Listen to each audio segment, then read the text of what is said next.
We welcome you to the campus of Central Maine Community College, site of the 2026 Mustangs Softball Invitational Tournament, produced by Munzing Media. My name's Patrick Exler. I'm joined alongside Rob Munzing.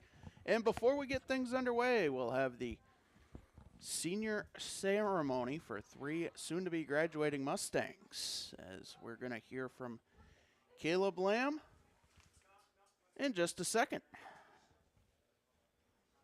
Good morning and welcome to the campus of Central Maine Community College for today's Mustang Softball Invitational Tournament, featuring the UMaine Augusta Moose, Southern Maine Seawolves, and Central Maine Mustangs. Before our first game of the day, we would like to honor the three graduating CMCC softball players as part of their Senior Day ceremony.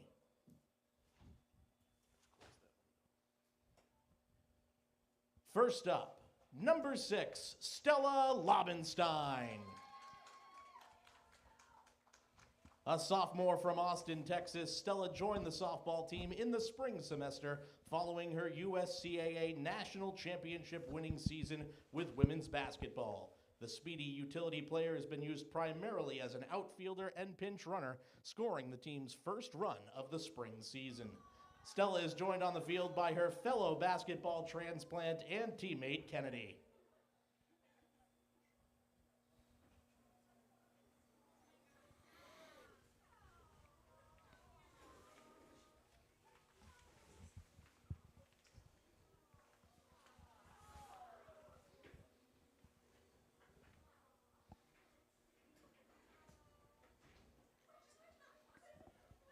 Congratulations, Stella.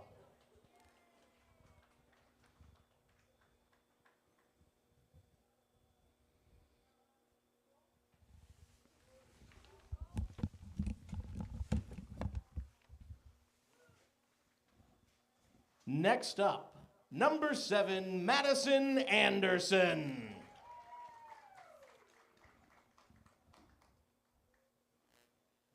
A sophomore from Turner, Maine, Madison rejoined the Mustangs this spring for her second season in Auburn.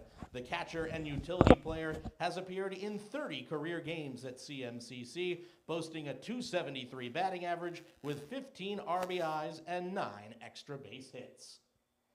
Madison is joined on the field by her parents, Michael and Christy, and her boyfriend, Garen.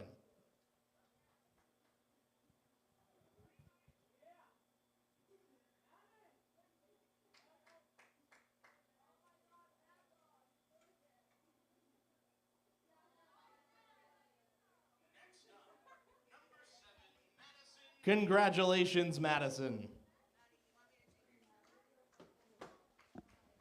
And last, but certainly not least, number 22, McKenna Ridlin.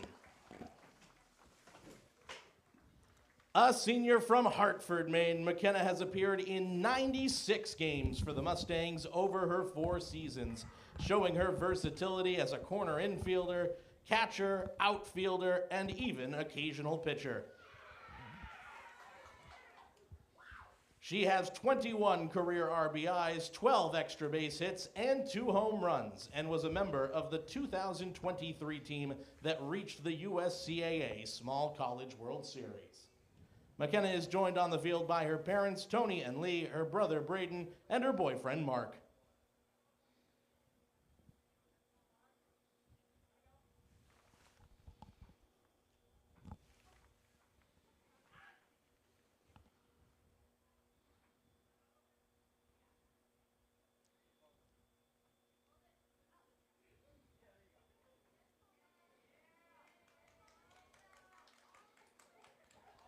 Congratulations, McKenna. And if we could have Stella, Madison, and McKenna come together for one last photo, how about a round of applause for our 3 graduating Mustangs?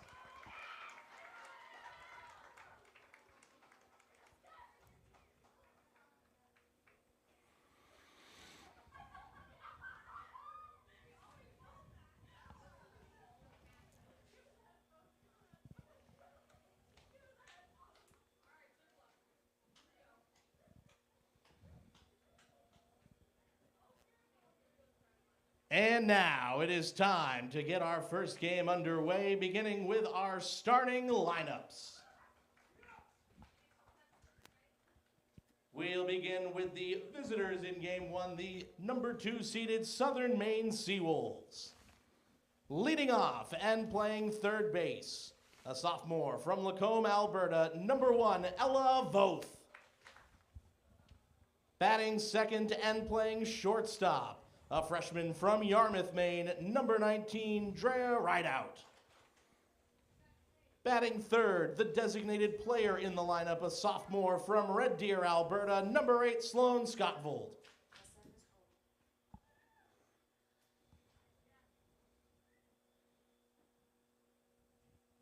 Batting fourth and playing left field, a freshman from Sydney, Australia, number 11, Scarlett Proch. Batting fifth and playing first base, a sophomore from Prospect, Maine, number 13, Jaden Tripp. Batting sixth, the right fielder, a freshman from Tracy, New Brunswick, number 2, Carly Youngblood. Batting seventh and playing center field, a freshman from Edmonton, Alberta, number 5, Emma Hart. Batting eighth, the catcher, a sophomore from Keene, New Hampshire, number 20, Taylor Swift. Batting ninth and playing second base, a freshman from Red Deer, Alberta, number 4, Haley Cowan. And the starting pitcher for the Seawolves today, and the flex player in the lineup, a freshman from Lewiston, Maine, number 7, Ava Dion. And now the starting lineup for the Central Maine Mustangs. Leading off and playing right field, a freshman from Turner, Maine, number 3, Haley Turcott. Batting second and appropriately playing second base, a freshman from Saco, Maine, number 14, Brianna Arsenault. Batting third and playing first base, a freshman from Minot, Maine, number 8, Olivia Ryu. Batting fourth and catching today, a freshman from Durham, Maine, number 11, Vanessa St. Pierre.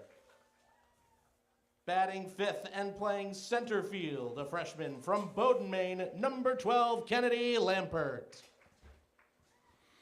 Batting sixth and playing left field, a sophomore from Lisbon Falls, Maine, number 5, Olivia Field. Batting seventh, the starting pitcher, a freshman from Kennebunk, Maine, number 4, Melody Roussel. Batting eighth, the designated player, a sophomore from Turner, Maine, number 7, Madison Anderson. Batting ninth, the shortstop, a freshman from Lisbon Falls, Maine, number 55, Brooke Norman. And the flex player in the lineup starting at third base, a senior from Hartford, Maine, number 22, McKenna Ridlin. The Mustangs are coached by Fred Wilcox, assisted by Abby Nilsson and Raquel Gary. Fans, at this time, we please ask that you rise if able, and gentlemen, please remove your caps as we honor America with the playing of the Star-Spangled Banner.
So we'll get set. The Seawolves will be the home team in this contest as they finish second in the standings.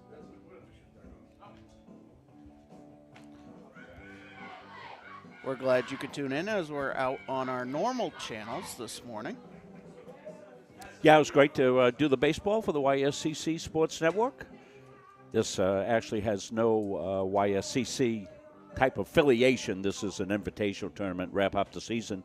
It's really good. It gives the Mustangs a chance to have their senior activity, which they were rained out of on their regular day that they were trying to do that. So we were able to get the kids their awards, and that's fantastic. And, the other good thing about this, too, Patrick, is it gives the Seawolves and the Moose a chance to play some good competitive softball as they get ready for the national tournament. Yes, so they're both in the top 5 as it stands.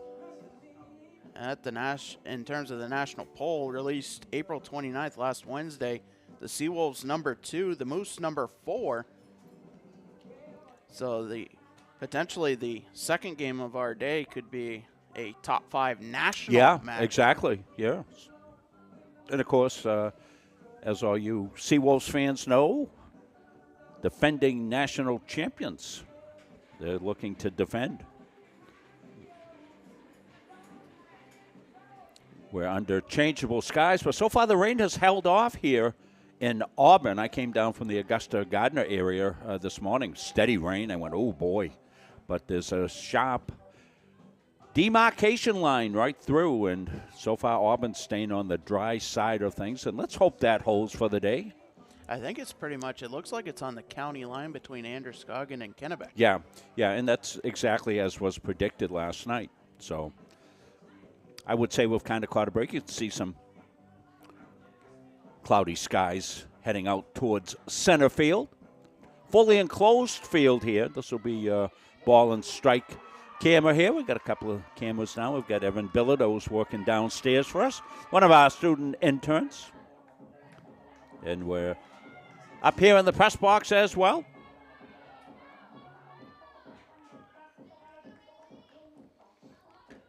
Eva Dion finishing her warm-ups as we'll get set here. Dion taking the circle for the Seawolves, making her 13th appearance, 10th start, 6-1 on the season with a 4.38 ERA and 38 1/3 innings pitched. We'll have the rest of the Seawolves defense behind Ava when we get underway. Leading things off for the Mustangs will be Haley Turcott. She steps in, 235 average on the season with 7 RBIs.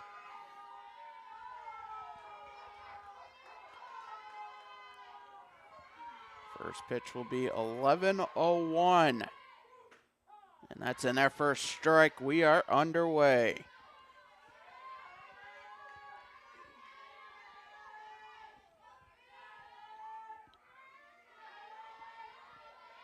And the 0-1.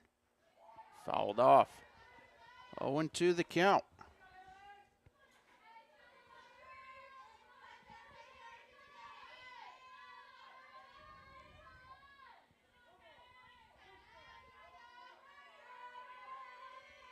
Dion getting the sign. Now she'll fire. And that is swung on a miss. 1 up, 1 down. That'll bring Brianna Arsenal to the plate.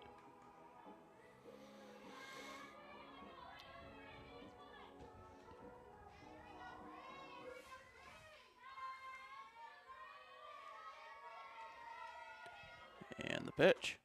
And their first strike.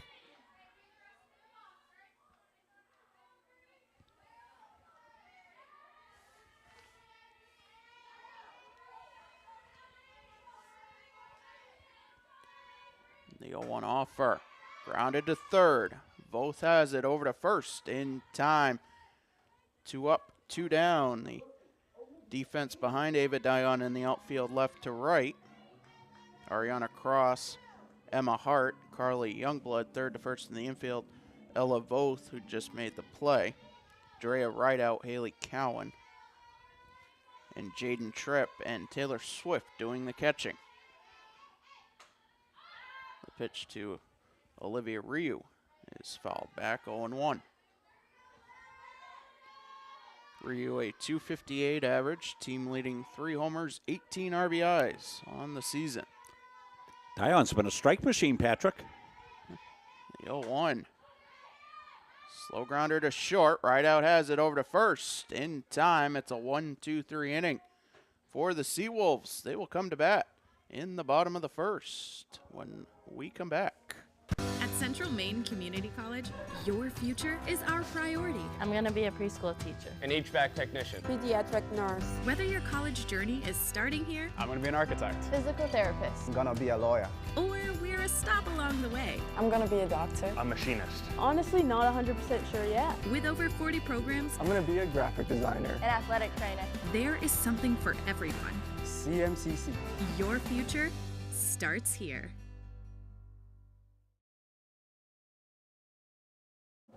Back here from the campus of Central Maine Community College. In the circle for the Mustangs will be Melody Roussel, making her 17th appearance, 13th start of the season. 71 in a third innings pitch. She has been the ace and the workhorse for the Mustangs this season. The defense behind Melody Roussel in the outfield left to right, Olivia Field, Kennedy Lampert, Haley Turcott, third to first. In the infield, McKenna Ridlin, Brooke Norman, Brianna Arsenault, Olivia Ryu, and Vanessa St. Pierre doing the catching for Melody Roussel.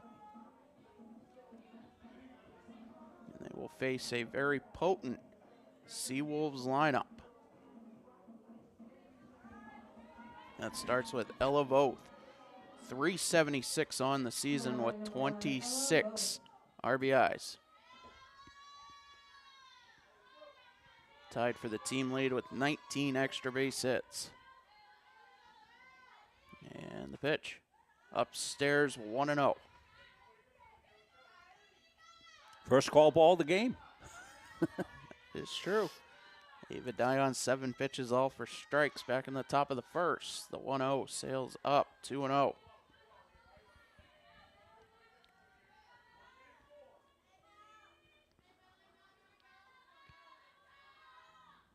And the offer. That misses up, 3-0.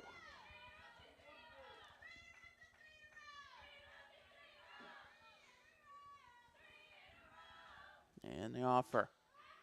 Misses up, a 4-pitch walk.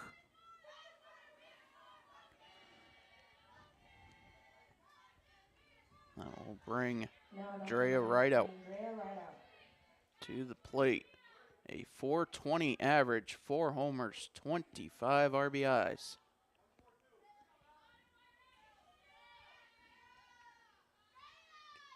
And the pitch upstairs, 1-0. Both 9 of 10 in stolen base attempts on the season. At first, the 1-0. And their first strike as it hits the top of the zone.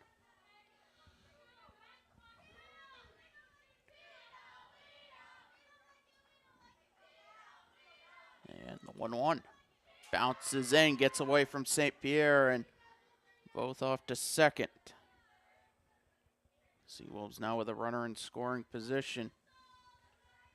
Here in the bottom of the first.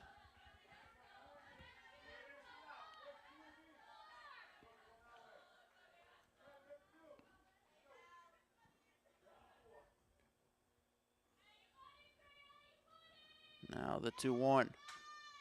A half swing fouled off right side, 2-2.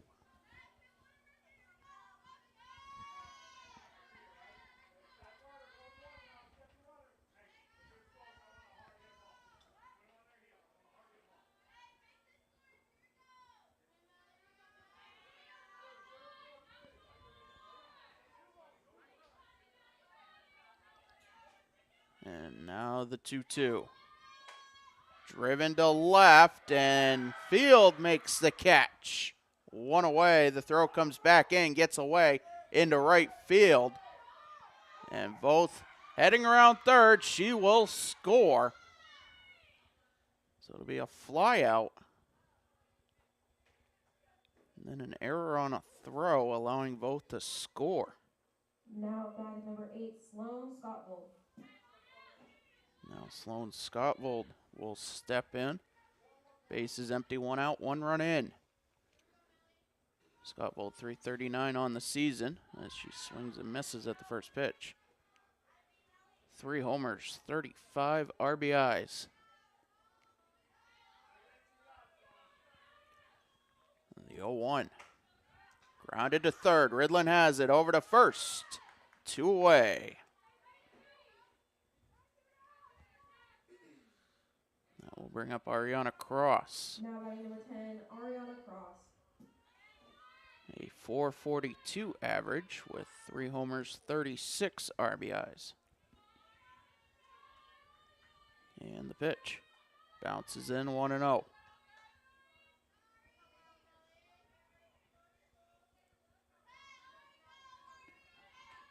Seeing some of the Hardy fans in behind on the Seawolf side. My gosh.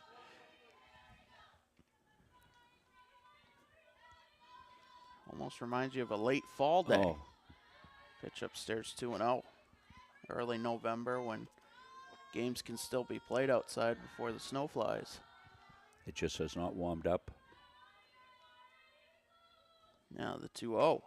Grounded to third. Ridlin has it over to first. And a good scoop by Rio. Nice scoop there at first. Ryu with the nice glove work. The side is retired. Seawolves get 1. They'll take a 1-0 lead to the second inning. At SMCC, whether you're starting out, starting over, or figuring it out as you go, we meet you where you are with the lowest tuition and fees in New England, programs for every path, and genuine support from world-class faculty and staff. SMCC isn't just the smart choice, it's the full college experience. An oceanfront campus minutes from Portland, competitive athletics, a community built for you to succeed, because it was. SMCC, built for you. Enroll today at smccme.edu. We welcome you back to the campus of Central Maine Community College. I'm Patrick Dexler, joined alongside executive producer, Mr. Rob Munzing. Yeah, it's been a long couple of days, busy couple of days. Always great to bring you the athletic exploits of these fine student athletes in the YSCC. Great job by Central Maine for getting this invitational up and going. I know it's much appreciated by all the young ladies. Get a chance to play, as we said, in the national picture, the Moose and the Seawolves, so they get to play competitive games. Is there a award show also tomorrow, Patrick? Yes. So they'll know tomorrow all the teams. Congratulations to the Mustangs men's baseball team. Games you saw on the YSCC Sports Network over the weekend. They came through unbeaten. They won the YSCC national bid. They'll wait tomorrow to see where they're going to go and who they're going to play. And the first pitch of the second inning hits Vanessa St. Pierre. And she will reach the first Mustang to reach base. St. Pierre before the at-bat, 286 with 6 RBIs. Now Kennedy Lampert steps in. The multi-sport athlete hitting 440 with 2 homers, 9 RBIs. And she'll take a pitch outside, 1-0. Lampert joining the Mustangs softball program in the spring.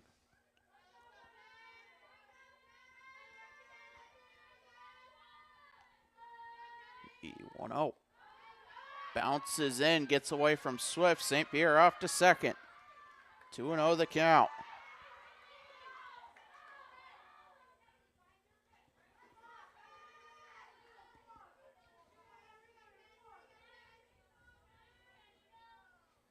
Dye on a strike machine in the first. Struggled a little bit here in the second inning with location. This is inside 3-0, and Taylor Swift's going to go talk to her. I hit the leadoff batter. 3-0 now here on Lampert. Wasn't more than going pretty much 2 months ago. Kennedy Lampert was celebrating a national championship with the women's basketball program. Exactly, yeah, just about 2 months ago. Good look at Kennedy there with Coach Wilcox. Getting the conference down at third base during the timeout. Came back from Buffalo, New York, and within a couple weeks was in a softball uniform. Has a home run on the season. The 3-0 in their first strike. Taking all the way on that one.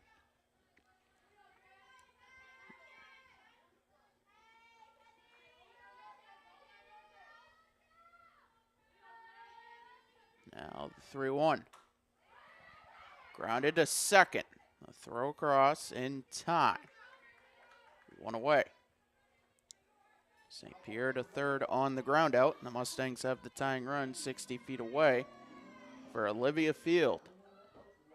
Hitting .280 on the season with 3 RBIs. And the pitch. Low 1-0.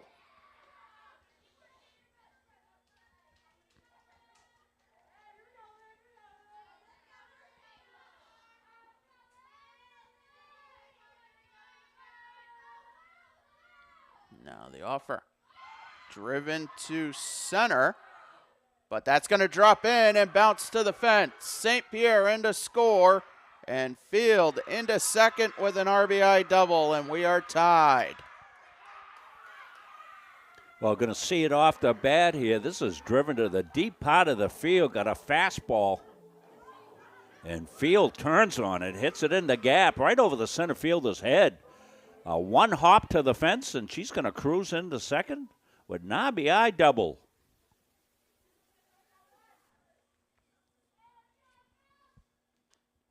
And the pitch to Melody Roussel, low 1-0. 1 out, 1 on, 1 run in. Roussel on the season, .333 with 4 RBIs.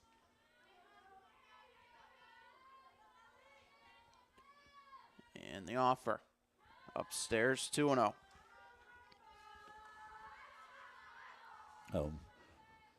Mustangs, what a little offensive get up here in the second inning after going down on 7 pitches in the first inning.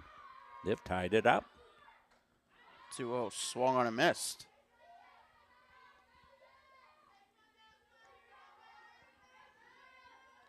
Field, the runner at second.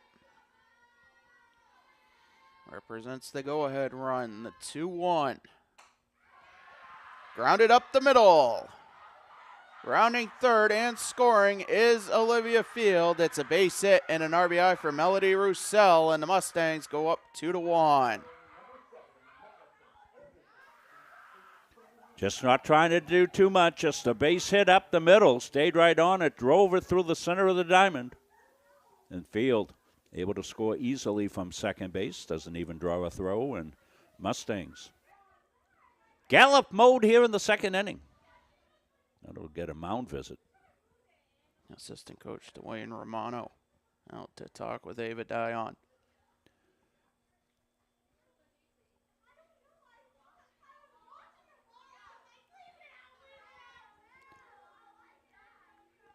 Well, it's been a wonderful weekend for us. Spent a lot of time with my CM family. That's what my wife said. How's your CM family doing? I said, oh, very good. I got home last night. But we love it. And this is going to conclude our year. I talking to Dave Gunda this morning and just thanked him for all the cooperation that we get down here to be able to bring you folks these games. And couldn't do it without the support of the administration, both athletically and the college administration down here, and we love to do it. I'll count the games up maybe this week, see how many we've done. I'd be curious to know. I'd be close to 200 or so. It's been fun. The pitch to Madison Anderson, grounded third base side, but foul. Anderson on the season, 4 for 10 with 2 RBIs. Just 1 out in the inning, so things still cooking with the runner at first now. Let me change that. There we go.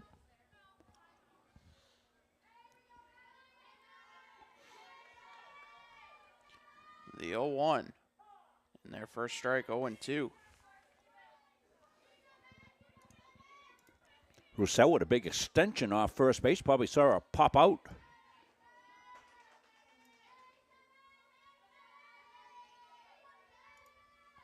And the offer is fouled back.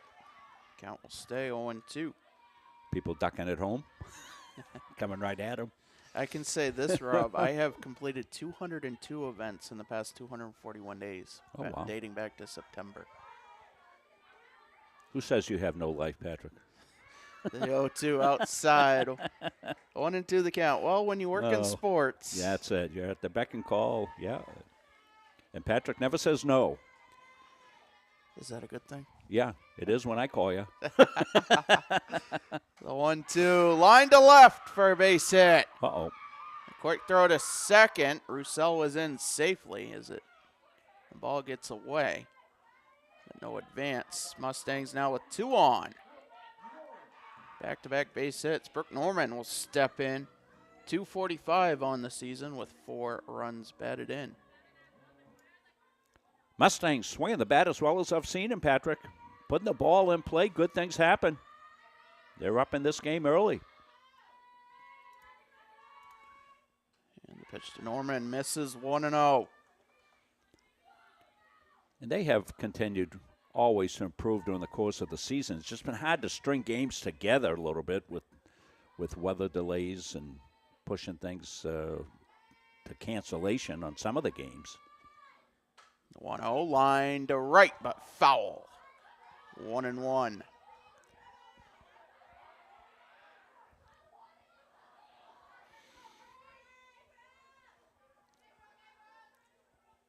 Things winding down here at the college as students will be heading into final projects or exams.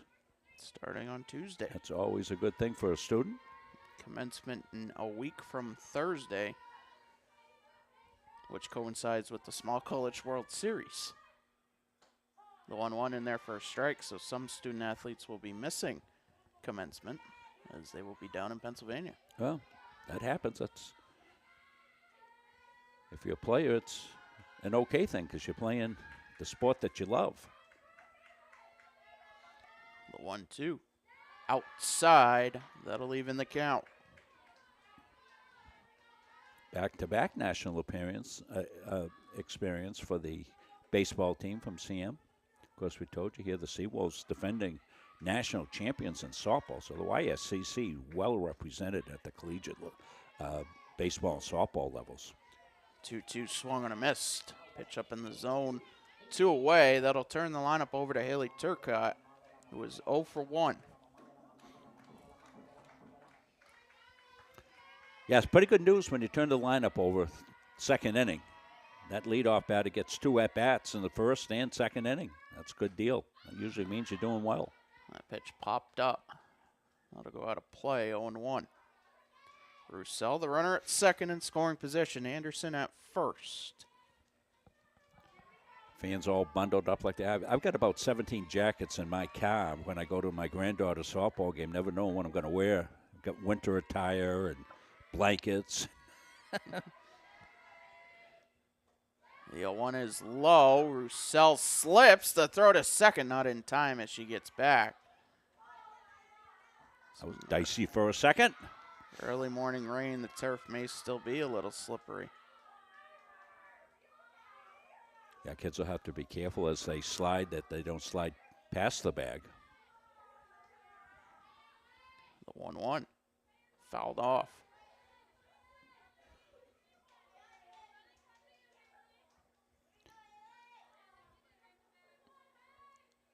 Evan Bilodeau downstairs. Yo Ontario up here. I want to thank all our student interns working with us this year. Been another outstanding group of young people to work with. 1-2 outside to even the count as the fastball tails away from the right-handed hitting Haley Turcott. 3 umpires here for this invitational today. 2-2 popped up. Short center. Hart makes the catch. And that will do it. Mustangs get 2. Nice strand 2. We head to the bottom of the second. 2-1 our score. As we'll stay here with it. Yeah, I want to let fans know if you're going to watch both games, it's going to be one stream like we normally do for the CM games. So this game will end, and we will have some post-game activities as well.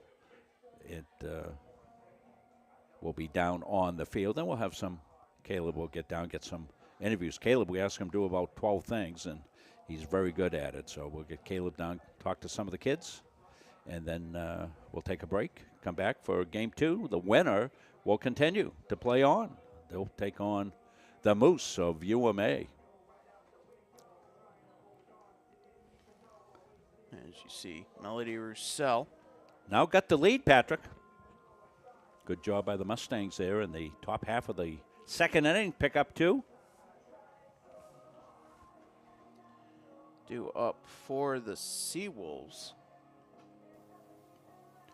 This was one of the base hits that drove in a run. Melody Roussel helping herself. Olivia Field came in to score. Olivia had a big hit in the inning as well. She hit one hop to the fence.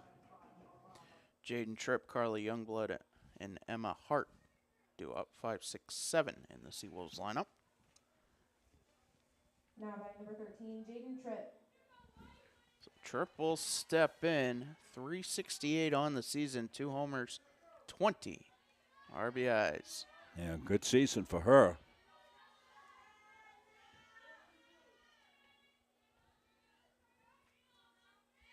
And the pitch from Roussel upstairs, 1-0.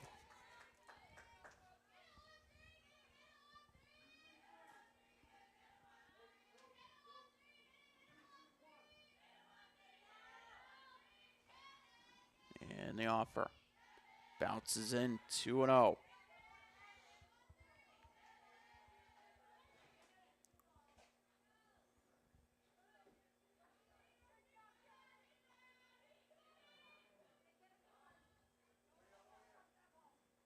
I think Vanessa St. Pierre was saying that ball was wet. That's why when she threw it back, it skidded over into center field. So a fresh softball for Melody Roussel. Vanessa's been a good player behind the plate for the Mustangs. The 2-0 driven to left. Field going back. That's over her head. That's going to hop to the fence. Tripp into second, standing with a leadoff double.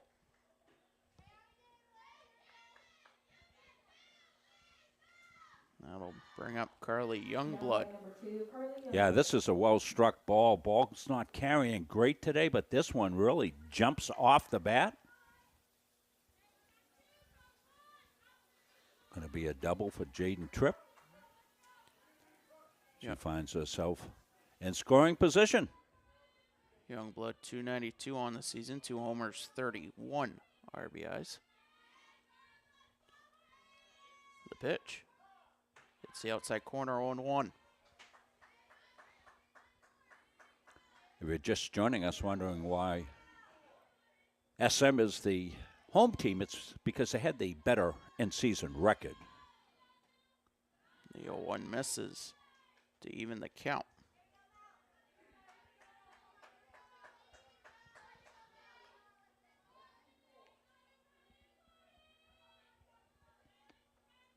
And the offer. Swung on a miss. 1-2 the count. Yeah, some good high heat that time. Roussel elevated up in the zone.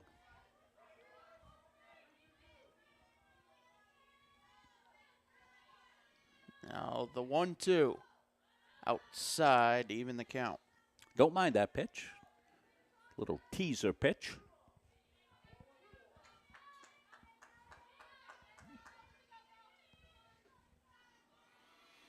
And the offer. Driven to left. Field ranging over. Makes the catch. 1 away. That's a nice catch by Field. She's had a couple out there today, Patrick. Going to see this one right here. Olivia on her horse. Well spoken for a Mustang, right? On her horse, you see her get a good jump. Able to corral it in and spins and throws it back in quickly. Holds that runner at second base. 1 on, 1 out. Emma Hart to the plate. She'll swing at the first pitch and ground it foul, third base side. Hart on the season, 379 with 14 runs batted in. Part of the Canadian contingent on the Seawolves. Chris Caswell has done a terrific job with this program, as we said, defending national champions, and has had that pipeline up into Alberta.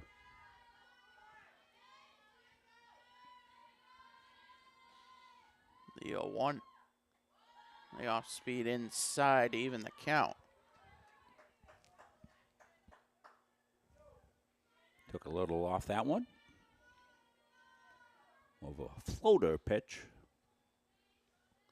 The 1-1 popped up back behind the plate.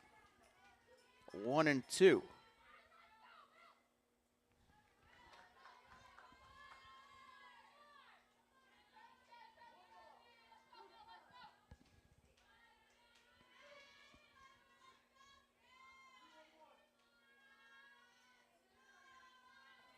And the pitch.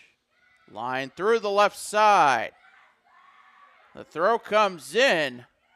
Relay to second in time, so it'll be a base hit and an RBI for Emma Hart. She is thrown out, advancing to second. Well, good play all around. Field again with another outstanding play. That's rocketed to left. Look at the backhand scoop right there. That goes to the fence. It's probably a stand-up triple. She made a good throw home. Might have been close at the plate, but look at the cutoff. Beautiful fundamentals by the Mustangs on that sequence, Patrick. As that pitch fouled back off the bat of Taylor Swift. Base is empty, 2 out. Tie game.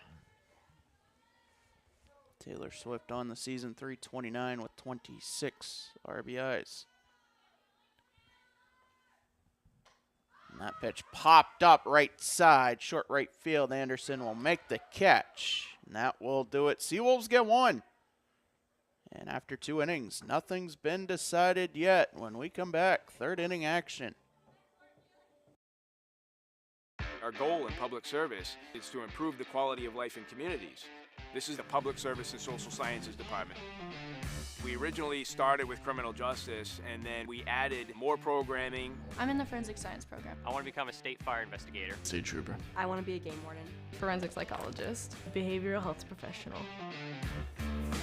CM offers a lot more hands-on learning than most places.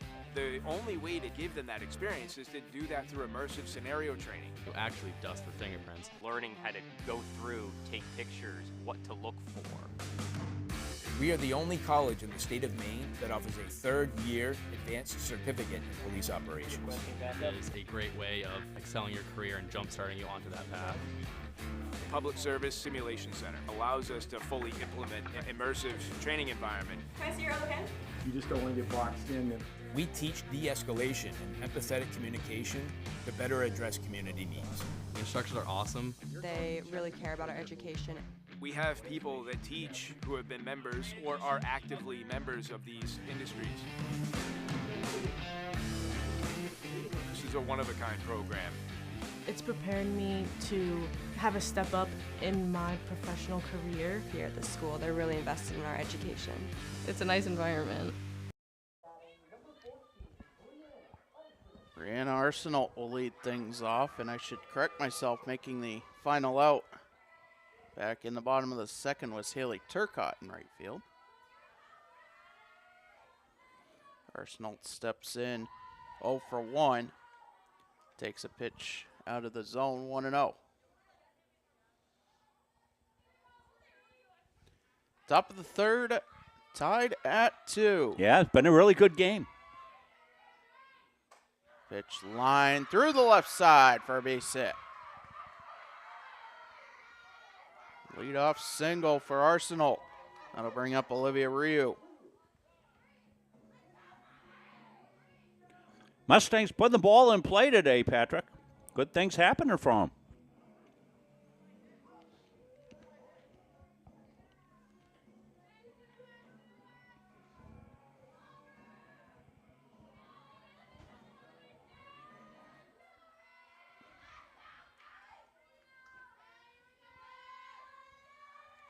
And the pitch. Inside 1-0.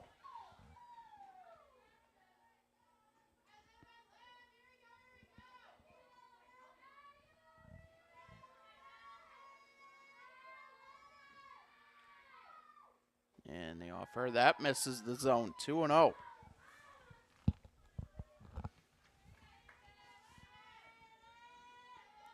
No wind really to speak of today, Patrick. As we've seen, a few of the balls carrying pretty well. Pitch grounded to short, flipped to second, one on to first. It's a double play. Nicely done.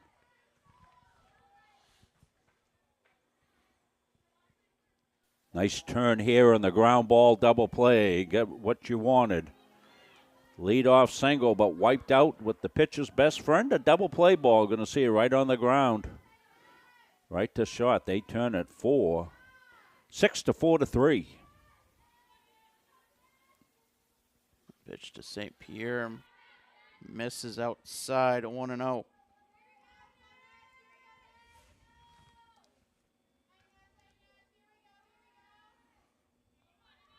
St. Pierre hit by a pitch. Back in the second. Swings and misses, 1-1. Well, both teams throwing the leather around a little bit out there today.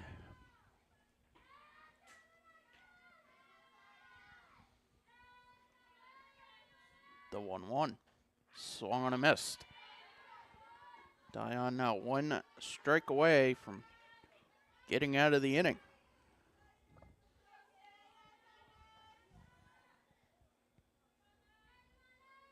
And the pitch. Swung on a miss. Leadoff single erased by a double play, then a strikeout to retire the side. We head to the bottom of the third, tied at 2. Well, let's take a look at the bracket here today. As you can see, the game that we are currently playing right here is the number 2 Seawolves, number 3 Mustangs. Awaiting them, the winner of this first game here will be the Moose. And the winner of game 2 will be the tournament champion. It's not a double elimination tournament. It's single game, so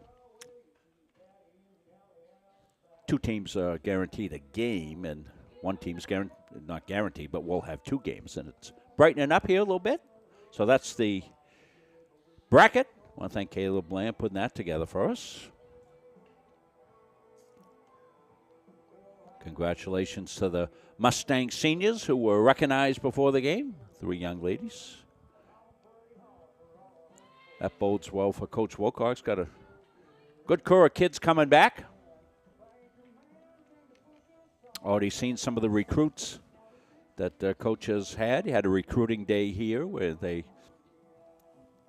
brought the recruits onto campus.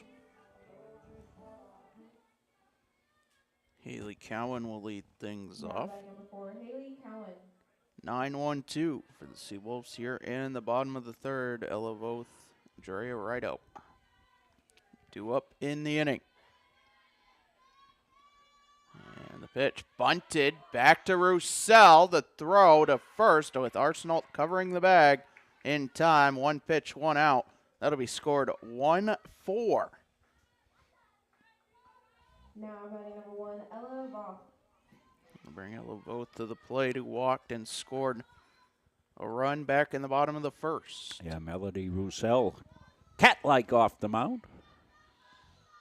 Helps those pitchers when they can feel their positions.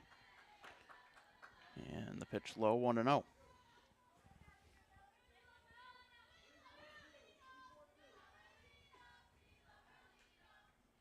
And the offer.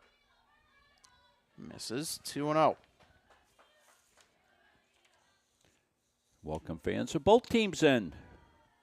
Glad you could join us here for the Mustang Invitational. Pitch grounded to second. Arsenault has it over to first in time. 2 up, 2 down. Pretty snappy game going on here, Patrick. Kids are playing well in the field, making all the typical plays. Couple extra base hits for both teams. We're tied at 2.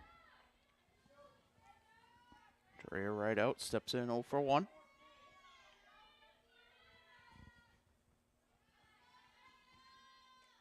That pitch misses upstairs, 1-0.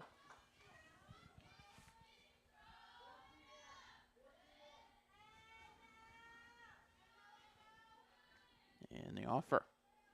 That is upstairs, 2-0. Yeah, just missed the top of the zone.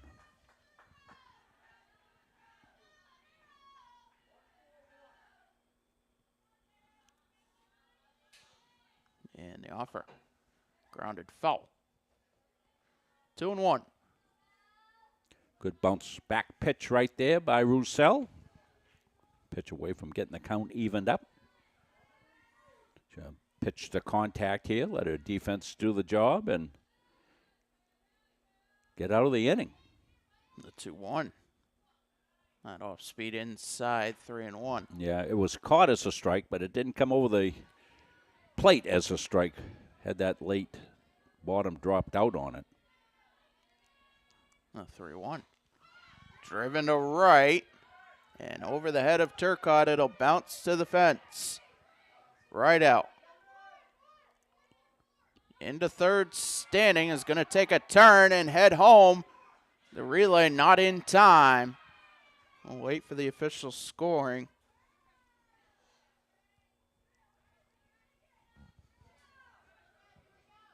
Seawolves take a 3-2 lead. That'll bring up Sloan Scottvold, who is 0 for 1.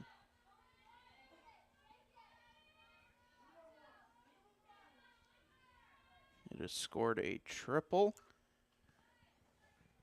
as that is fouled back 0-1.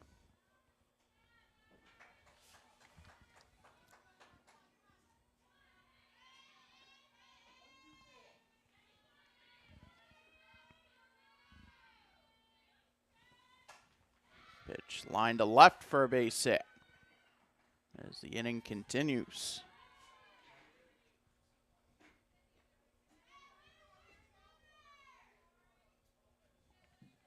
Now batting number 10, Ariana Cross. That'll bring Ariana Cross to the plate.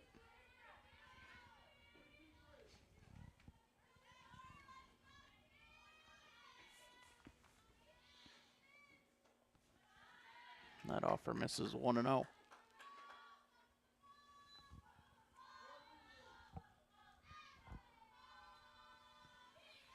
Roussel getting the sign. The pitch popped up. And Ridlin has it go off her glove, but then it goes, well, it is touched fair, so it is a fair ball. And the Seawolves now have 2 on. For Jaden Tripp. Number 13, Jaden Tripp.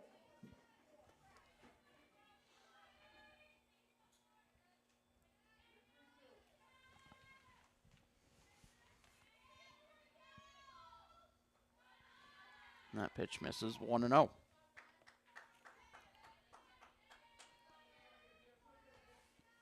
Seawolves threatening here after scoring the go-ahead run. And that pitch out of the zone now 2-0.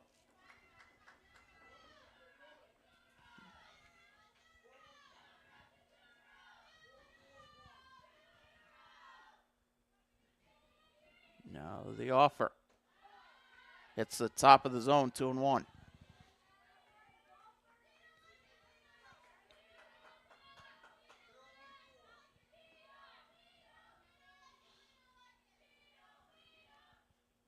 And the pitch. Grounded to short. The flip to second in time. That will do it. Seawolves get 1. And they'll take a 3-2 lead to the bottom of the, top of the 4th when we come back.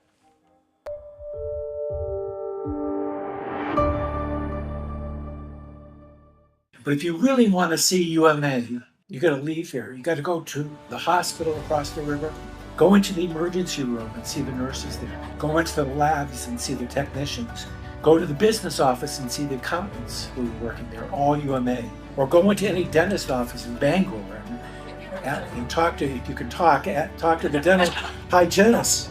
Pretty soon you're going to be able to ask your airline pilot or a cybersecurity expert at a major company how they got there, and that's when you're going to see UMA.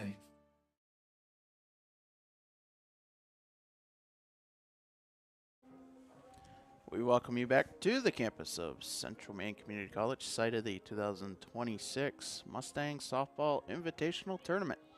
So the UMA ad playing. They'll be in next. Take on the winner. For that matter, they're currently warming up on the baseball end of the complex. Kennedy Lampert will lead things off. Olivia Field, Melody Roussel, 5-6-7 due up. You're in the top of the fourth. Yeah, moving quickly. The pitch to Lampert. Bounces in 1-0. Kennedy 0 for 1.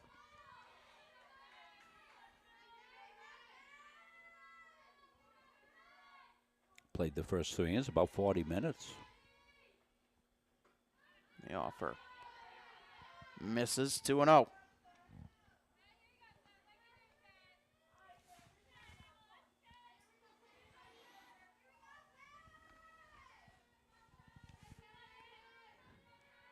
And the pitch misses 3-0. Yeah, must have been just a little low out of the strike zone. Got both bases covered today, first and third. 3-man umpiring crew here today. And the offer in there for a strike, 3-1.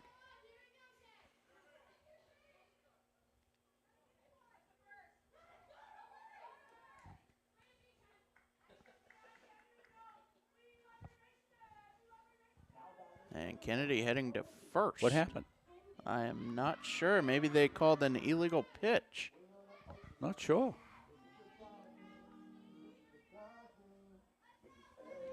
Umpire came out from behind and pointed towards first base, so that's all we can think of. Good call there, Patrick. And the pitch low, 1-0. So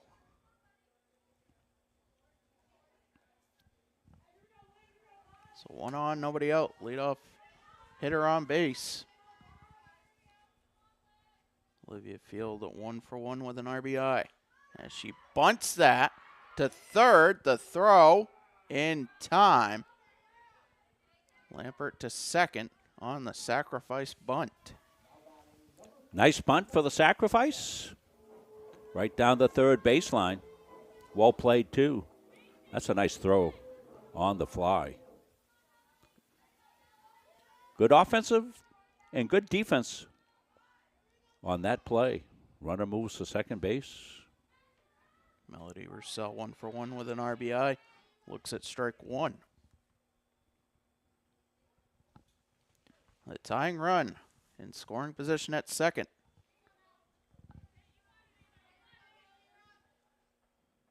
One out, top of the fourth.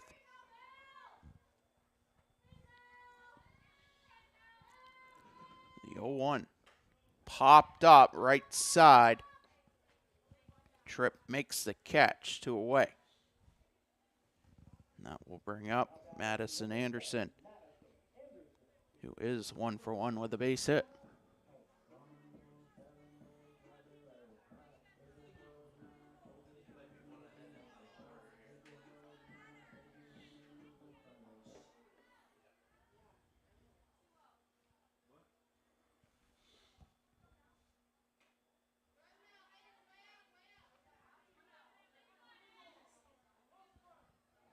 And they brought Roussel back to the plate. The count is 3-0. I should correct myself. There's only 1 out. Pitch in there for a strike. Now 3-1.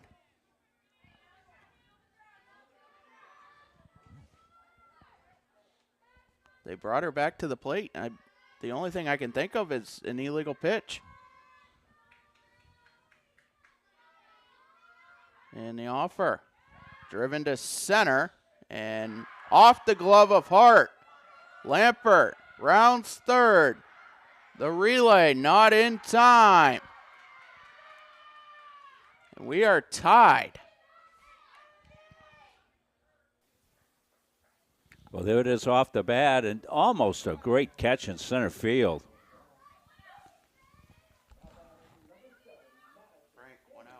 So with the do-over, Mustangs have tied it up.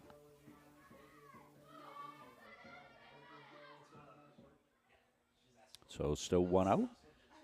Go ahead, run to second base. I think we're up to date.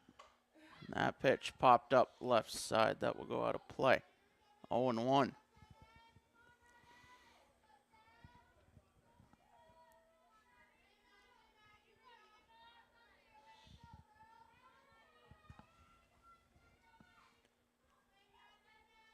And the offer. Driven to center.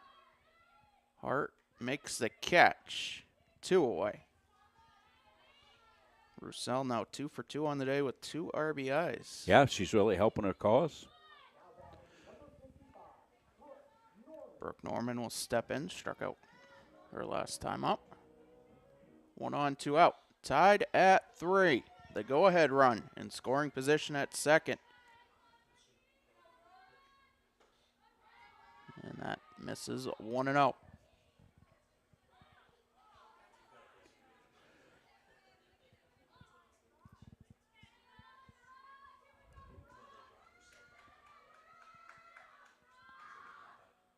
The offer bounces in now 2-0.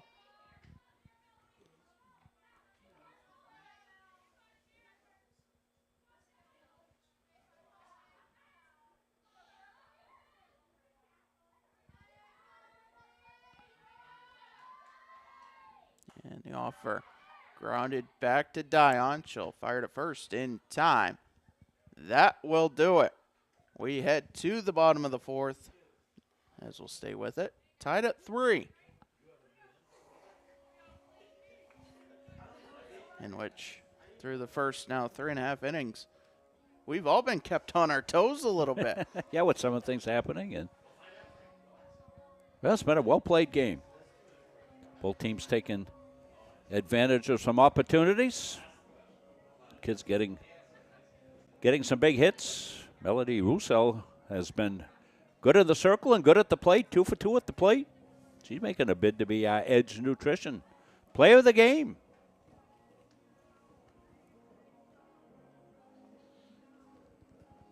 In both games today, there will be a Player of the Game for both teams.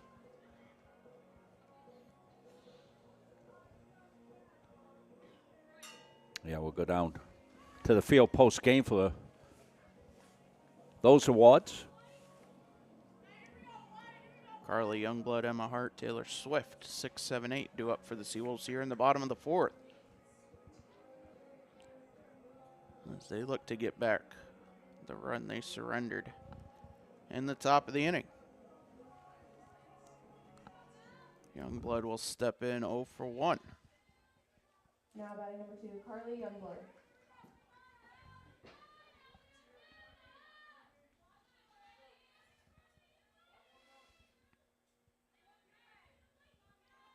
And the offer popped up, short left field, and Olivia Field makes the catch. Back-to-back innings, 1 pitch, 1 out. Now batting number 5, Emma Hart. That will bring Emma Hart to the plate, 1 for 1.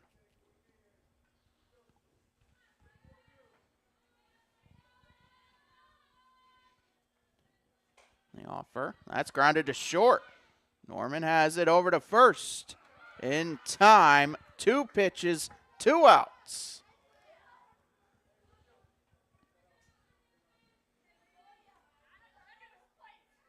Well, after tying the game, Number 20, Taylor Swift. Roussel's looking to get a shutdown inning. She's a pitch away. Taylor Swift steps in 0 for 1. The conventional wisdom says you want to take a strike here. And that she does.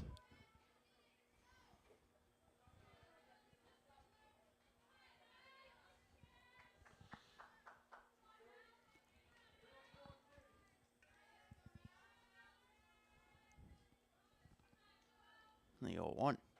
Outside to even the count.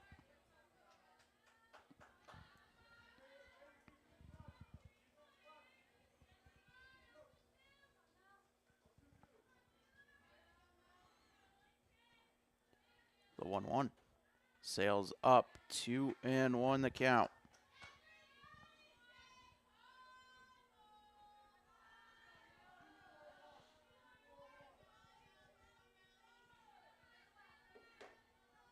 The offer. Fouled back, 2-2.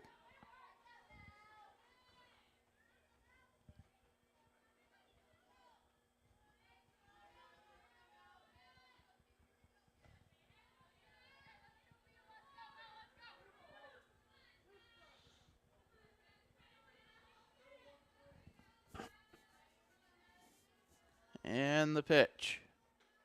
Outside, full count.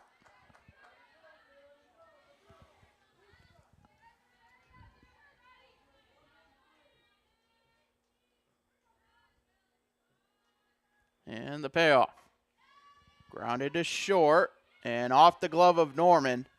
Swift will reach on the E6 as the inning will continue.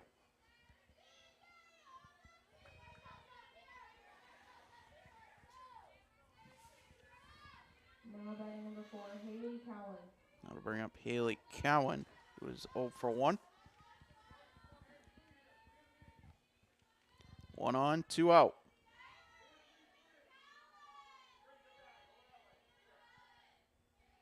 And the offer fouled back.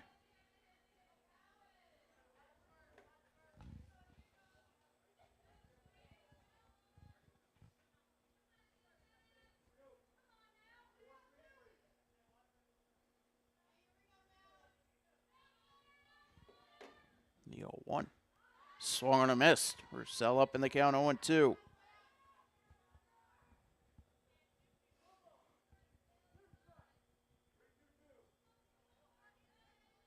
Seeing the runner at first. And the offer outside. 1-2 the count.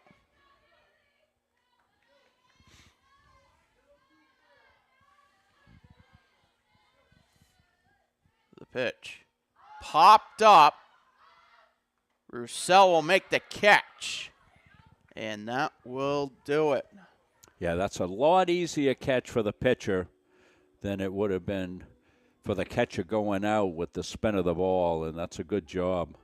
Roussel taking charge immediately with that and out of the inning. So we stayed tied at 3. Good one going here as we move to the 5th inning in a fast-moving game, Patrick, a well-played game. First pitch, 11:01. Elapsed time now 55 minutes and 4 innings in the books. Snappy. Don't get much better than that. Snappy.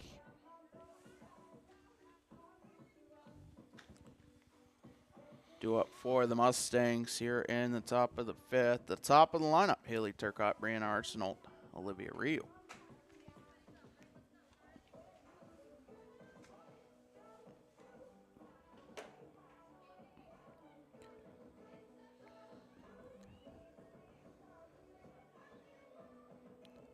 Getting a look at the Seawolves infield defense.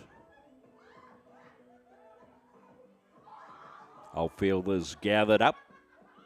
They'll spread out now into left, center, and right.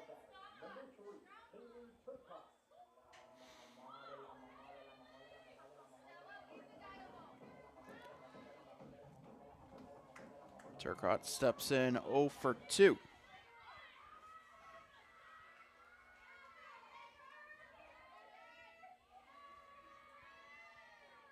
And the first pitch of the 5th inning is low, 1-0.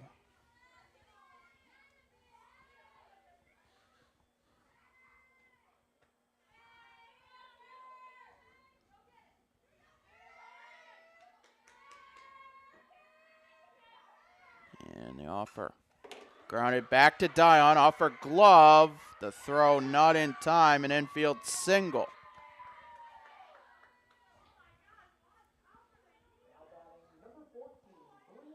I'll bring Brianna Arsenault to the plate.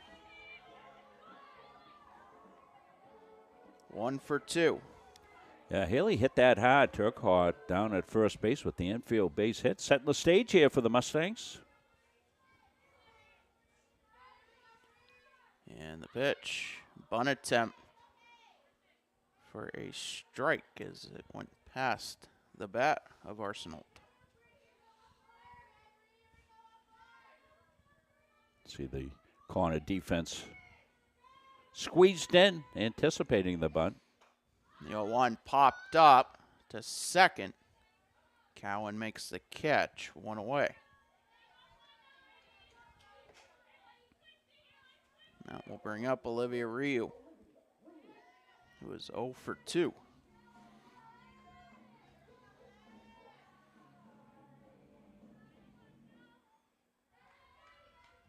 One on, one out. And that pitch in there for a strike.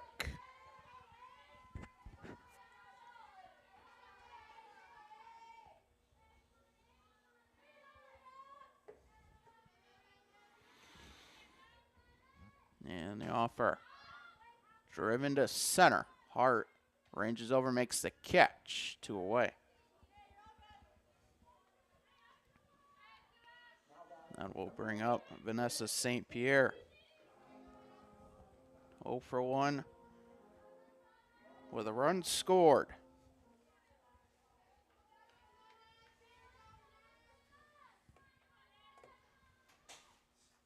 The offer, a third of a swing. Dion picks it up, throws to first in time. Yeah, kind of an excuse me swing there, and unfortunately ball went out fair. Sometimes you do that, you hope it goes foul. Love to get another pitch, but that one in fair territory, ends the inning. So the mini threat by the boards will move bottom half of the 5th inning. Nothing's been decided yet. I want to thank everybody for joining us here for the Central Maine Community College Invitational Softball End of the Year Tournament.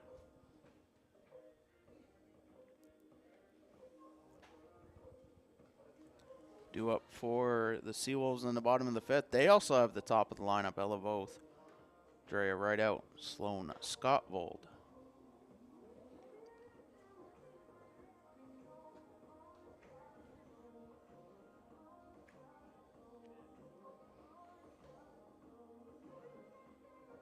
Getting a good look at Olivia Rio down at first base. She's got a good glove down there at first base. Good stretch technique.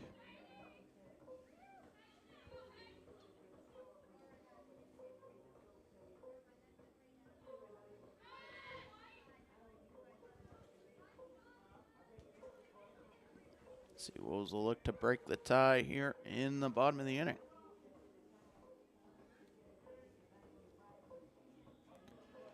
Both will step in 0 for 1. We're under cloud cover here at the complex. Thankfully, those clouds have stayed quiet.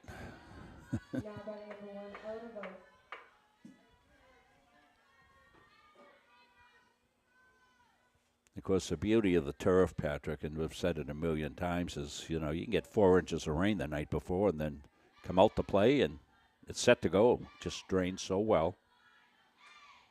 And the first pitch grounded foul. Third Just base side. makes so much sense here in the Northeast to have these turf field available. And Dave was telling me how many schools are calling him as athletic director here. Athletic directors around the Central Maine area call and say, hey, is your field available? As they're trying to get these wet dirt fields back into play. The 0-1 grounded to short. Norman has it over to first, but not in time. The ball takes Rio off the bag. Yeah, Rio did the right thing. You got to come off the bag to get the ball so you don't give up the extra base, and she did a really good job of that. Oops. Evans Campbell down there, he stepped right in front of it, right when I went to cut to it. That happens. Drea right out steps in 1 for 2. Puts the bunt down, back to Roussel, but she gets down the line. That's going to be an infield single. Yeah, you said it right. She got down the line. Boy. Even fielding that cleanly, making a throw to first base, you're in trouble there. She's probably going to beat it out. That's a base hit. And So the initial play, both reaches on an E6. And then the infield single puts 2 on with the go-ahead run. Nobody out, right, Patrick? Correct. Thank you. The go-ahead run in scoring position at second. And the pitch to Scottvold upstairs, 1-0. The insurance run at first. Well, you could be in a bunt situation here as well. Kenna Ridlin, you can see her on your screen. She's in at third base. And the offer, grounded up the middle. Both rounds third. The throw, not in time. And off the throw, the runners move up 60 feet, and the Seawolves take a 4-3 lead. Now by number 10, Ariana Cross. And Fred Wilcox out to the circle.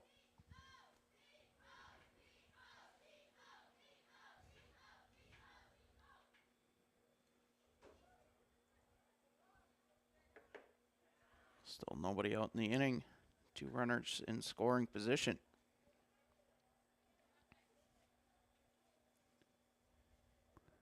Coach going over defensive responsibilities. He'll head it back.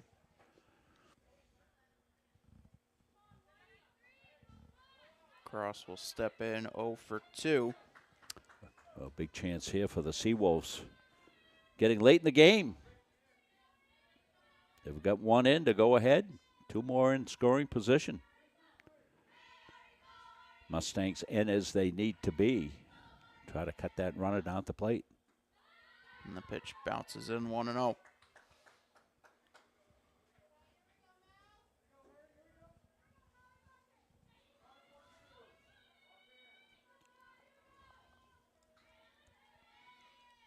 The offer, that is low. First base open, so they might be pitching carefully here. Try to set up a situation where you get a force in any bag. They'd want to come home, try to get that lead runner if they can. And the offer, swung and a miss, 2-1. Yeah, that's a good challenge pitch, 2-0 by Roussel.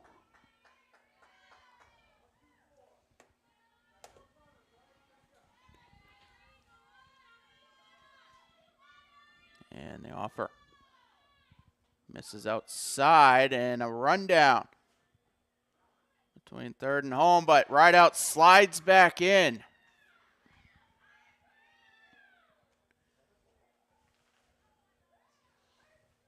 Three and 1 the count.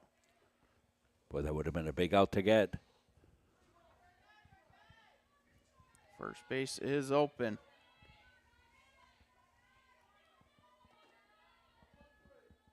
Jaden Tripp waiting on deck. And the offer. Driven to center. Lampert has it in and out of her glove. Right out scores. In from second to score is Scottvold. And all the way to third is Ariana Cross, and it is 6-3.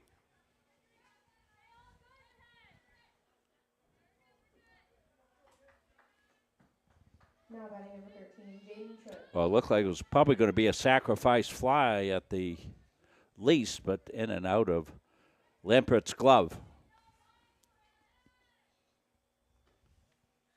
And the first pitch to Tripp misses 1-0. Runner at third, still nobody out in the inning. 3 runs in. Yeah, Mustangs in again. Trying to cut that run down to plate. The offer is low, 2-0.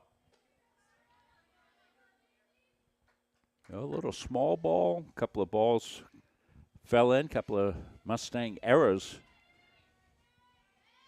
led to these 3 runs. That is fouled off, 2-1.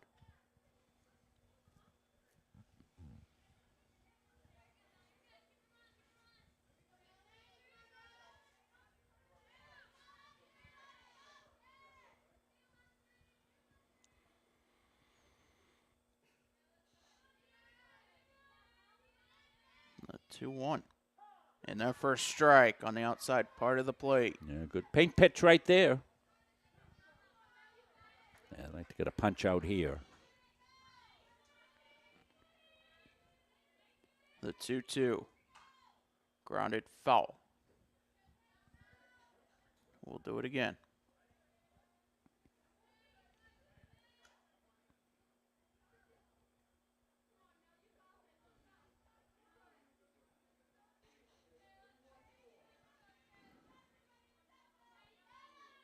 And the offer.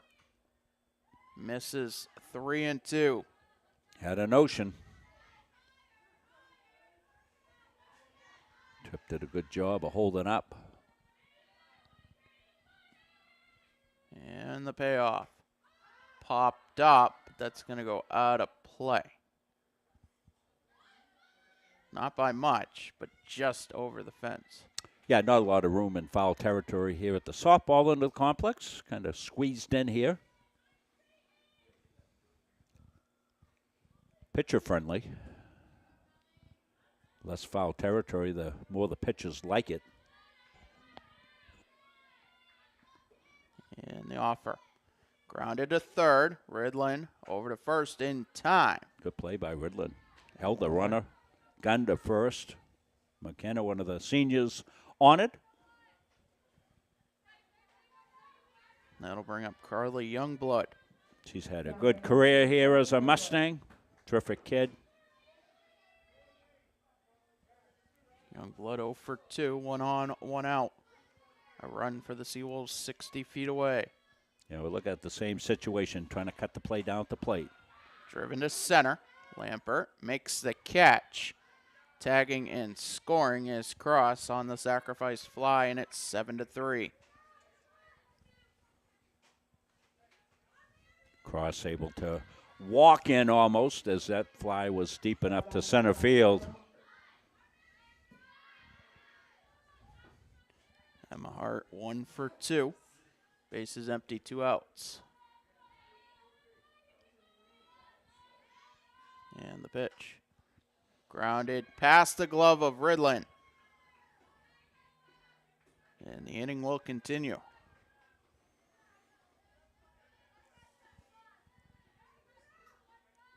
Taylor Swift will step in. That is ruled an infield single. Yeah, well, it's going to be a tough backhand play, and pretty good wheels heading down to first.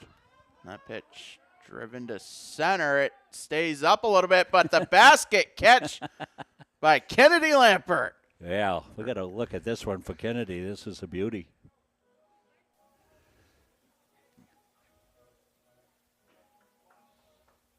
I wonder if I was to see Kennedy after the game and say, yeah, the new Say Hey Kid, if she'd understand the reference there to the great Willie Mays, who used to make those basket catches all the time. Back when I was a young buckaroo watching Major League Baseball, they used to have Major League Baseball Game of the Week. You wouldn't see all the games back in the day, Patrick. And they'd have the Game of the Week. I believe it wasn't until the 70s they started getting games on a regular basis. Number 24, the Say Hey Kid, Willie Mays in the Hall of Fame. Played for the New York Giants and the San Francisco Giants. And the New York Mets. Finished his career with the Mets. Came full circle.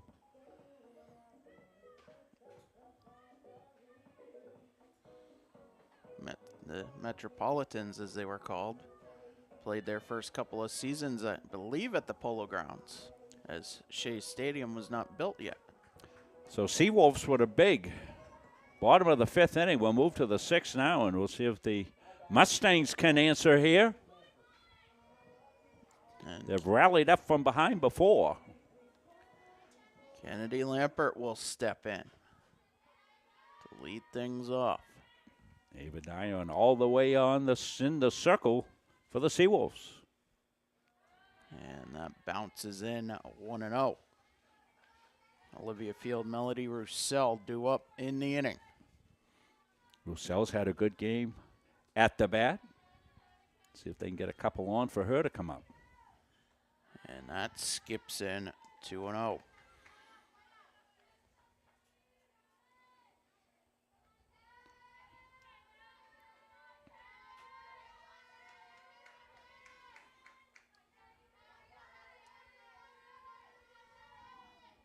And the offer grounded back to Dion. Over to first in time, 1 up, 1 down.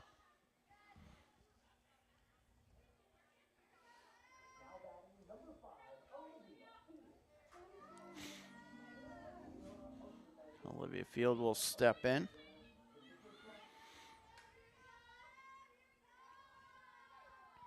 Olivia's been good out in left field today. And the offer popped up. And it'll just drop. 0-1.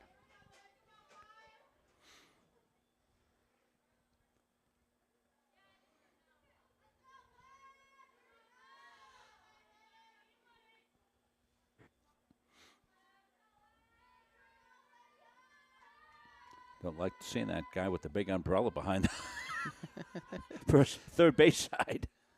That pitch upstairs, 1-1 the count. Precept has held off here. We're thankful for that. Been cloudy, cool. We're still in April weather, even though the calendar changed. Pitch outside, 2-1. Yeah, calendar means nothing up here in Maine. If for those of you that aren't used to it, spring in Maine, you can have all 4 seasons in one day.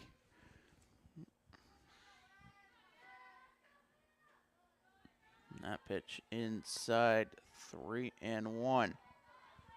Could wake up to winter. Yeah. Have spring mid-morning, summer in the early afternoon, and then it feels like fall as the sun sets. 3-1 bounces in, a 1-out walk. Couple of nice days coming up, they say. When you're in the business that we're in, coaching, athletic directing, streaming, you spend as much of your free time checking out weather forecasts as you do anything else. Try to plan ahead, and I'll have a thought on that after this pitch. Melody Roussel takes a strike, and Field takes second. Ooh, nice slide. Saw it from the backstop cam. Yeah, athletic directors and coaches are much more proactive now. They'll take a look at the advanced forecast and say, hey, it's going to rain on Thursday, but it looks sunny Wednesday. Let's move the games forward. Never did that before. It would always be whatever the day of the game was. You take a look. And after the pitch, Field tagged out. He's trying to steal third, 2 away. Yeah, was that kind of a delayed steal, Patrick? Not sure. Count 1-1. Good snap throw. Yeah, so athletic directors and administrators, kudos on that. Makes a lot of sense. That pitch swung on a miss. The count 1-2. Well, we did that with the baseball tournament was coming up. They saw that the weather was going to be bad on Thursday, and way ahead of time they said, well, forget it, we'll play Friday.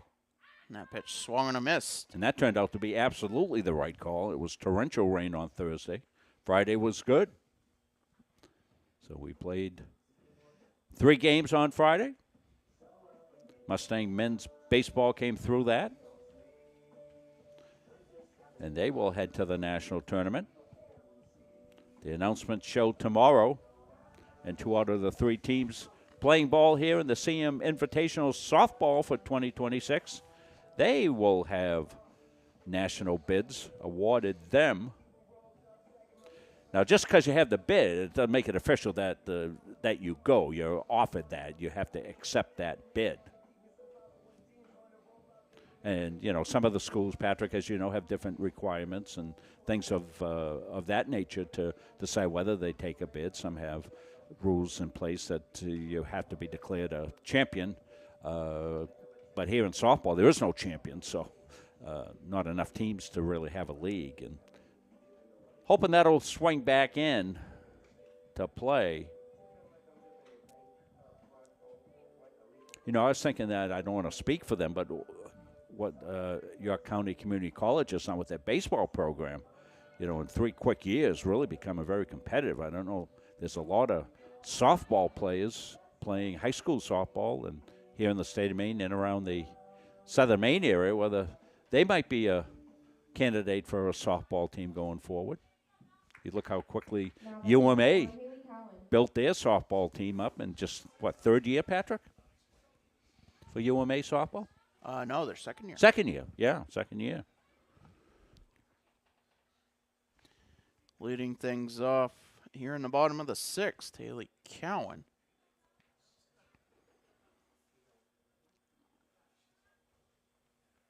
Cowan 0 for 2, 9-1-2 due up for the Seawolves as they look to add on to their lead, but we will play a seventh inning.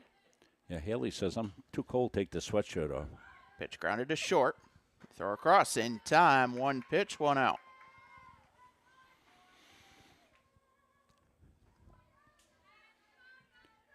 Now LaVoth, top of the lineup. Yeah, you know, Roussell's been solid in the circle today for the Mustangs. Defense has let her down on a couple of occasions. Of the 7 runs that have scored for the Seawolves, only 2 earned for Roussell as that pitch misses 1-0. Yeah, that's why I like Patrick. I make a general statement. He's got the specifics. We're a good team, Patrick. Well, I got to back you up. As that pitch misses 2-0. The proof is in the pudding, as they say.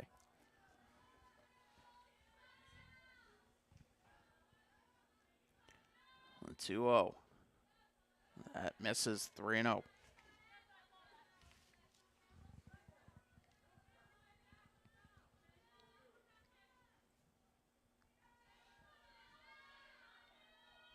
And the offer. In their first strike.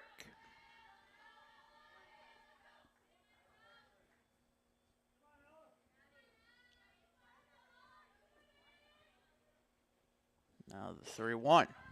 Driven to right center. Turcotte with the snow cone catch.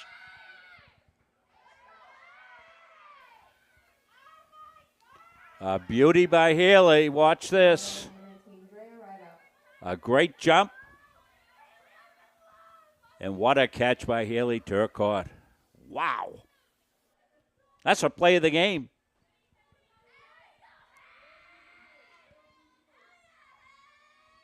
And the pitch to right out.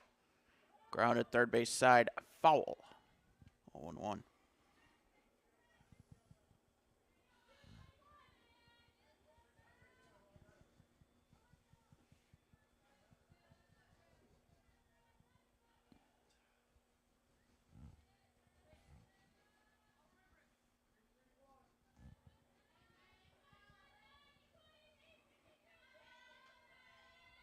And the 0-1 upstairs to even the count.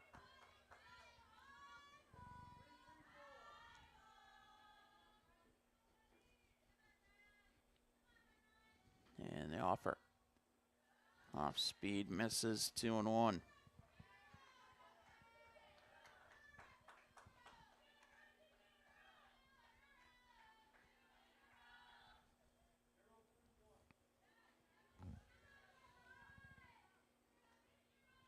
And the pitch.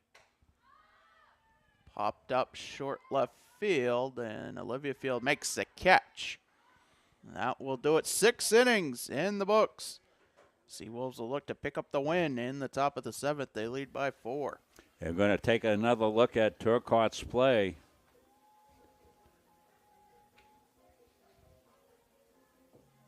Haley ranging far away over into right center field. Made a beautiful running catch. That's the web gem right there for the day.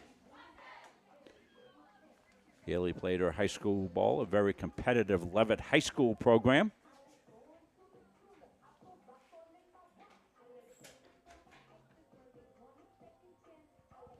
Due up for the Mustangs in the top of the 7th. Remember, stay with us between games as we'll be down on the field for some awards, recognition, post-game interviews. We'll have it all.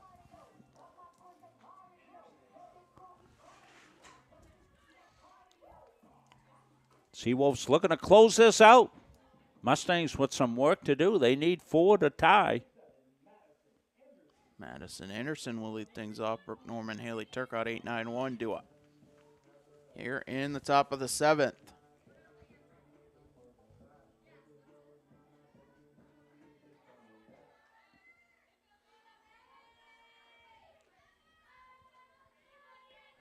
First pitch of the 7th. Misses 1-0.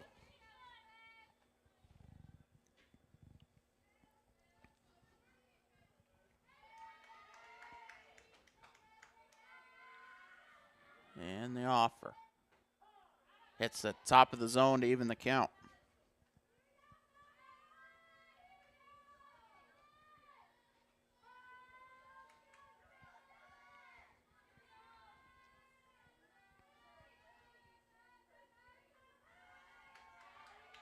Now the 1-1. Fouled back.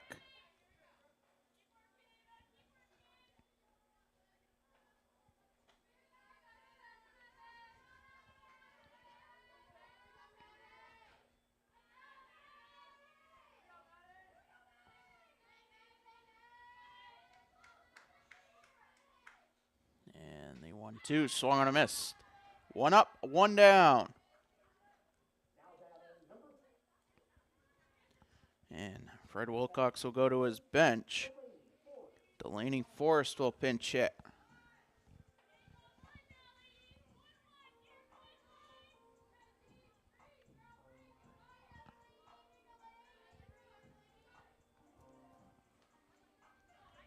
Delaney Forrest on the season, making her 5th game appearance, 10th plate appearance. Takes a pitch low, 1-0.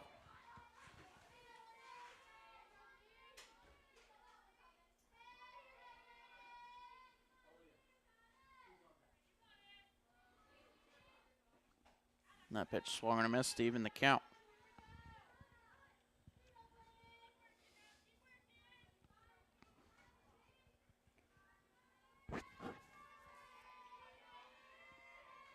The 1-1. Misses, 2-1. And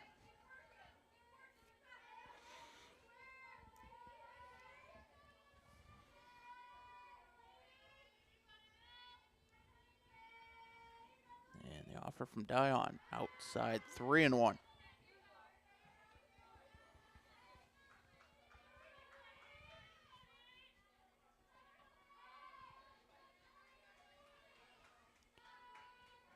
And the pitch. Misses for ball 4.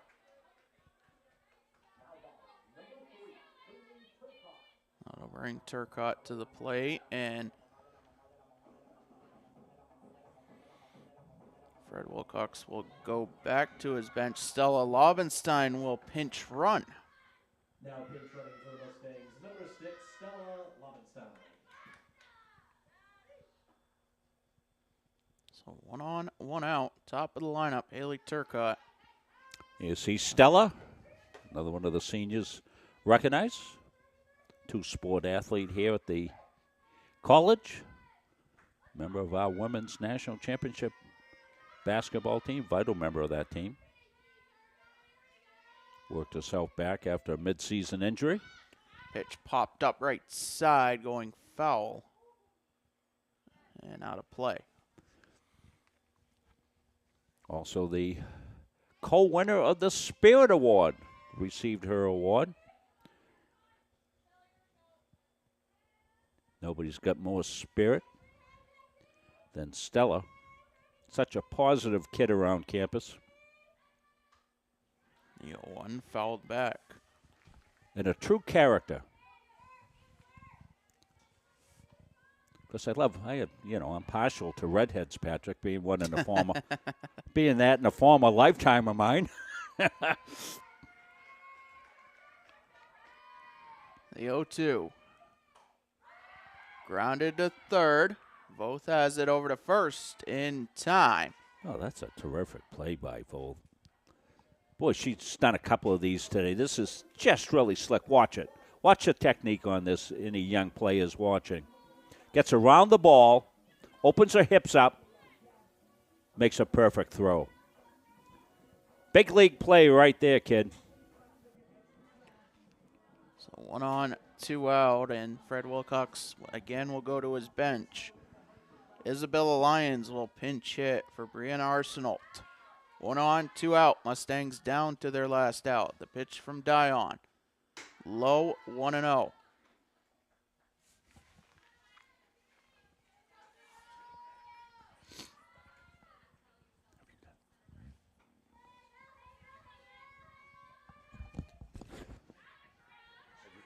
The 1-0 swung on a miss to even the count.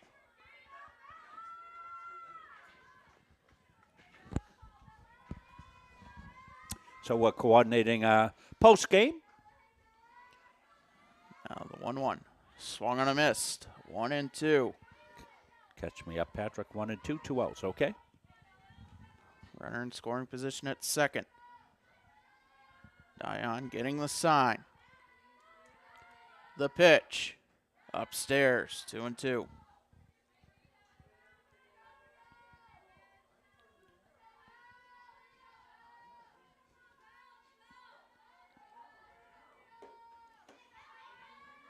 Now the offer. Fouled back. We'll do it again.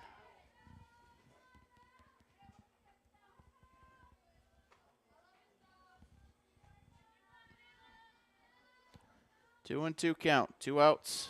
Lobenstein, the runner at second.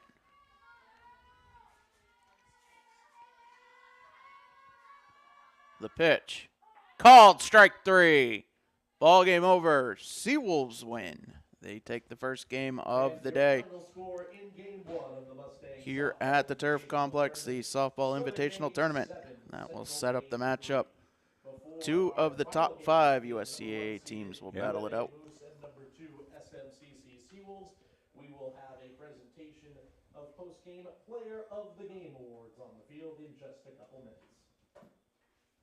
So why don't we take a quick break? They'll get the awards figured out, and we'll come back with that ceremony when we come back after this. At Central Maine Community College, your future is our priority. I'm going to be a preschool teacher. An HVAC technician. Pediatric nurse. Whether your college journey is starting here I'm going to be an architect. Physical therapist. I'm gonna be a lawyer. or we're a stop along the way, I'm going to be a doctor. A machinist. Honestly, not 100% sure yet. with over 40 programs, I'm gonna be a graphic designer. An athletic trainer. there is something for everyone. CMCC. Your future starts here.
But if you really want to see UMA, you got to leave here. You got to go to the hospital across the river, go into the emergency room and see the nurses there, go into the labs and see the technicians, go to the business office and see the accountants who are working there, all UMA, or go into any dentist office in Bangor and talk to, if you can talk to the dental hygienist.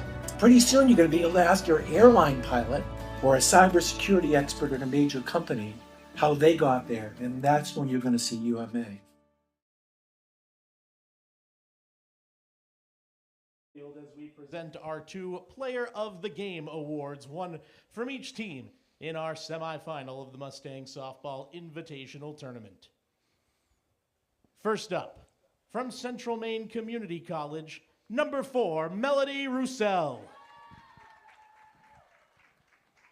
The starting pitcher ends her first game 2 for 3 with 2 RBIs and did a complete game job in the circle, pitching 6 innings with only 2 earned runs.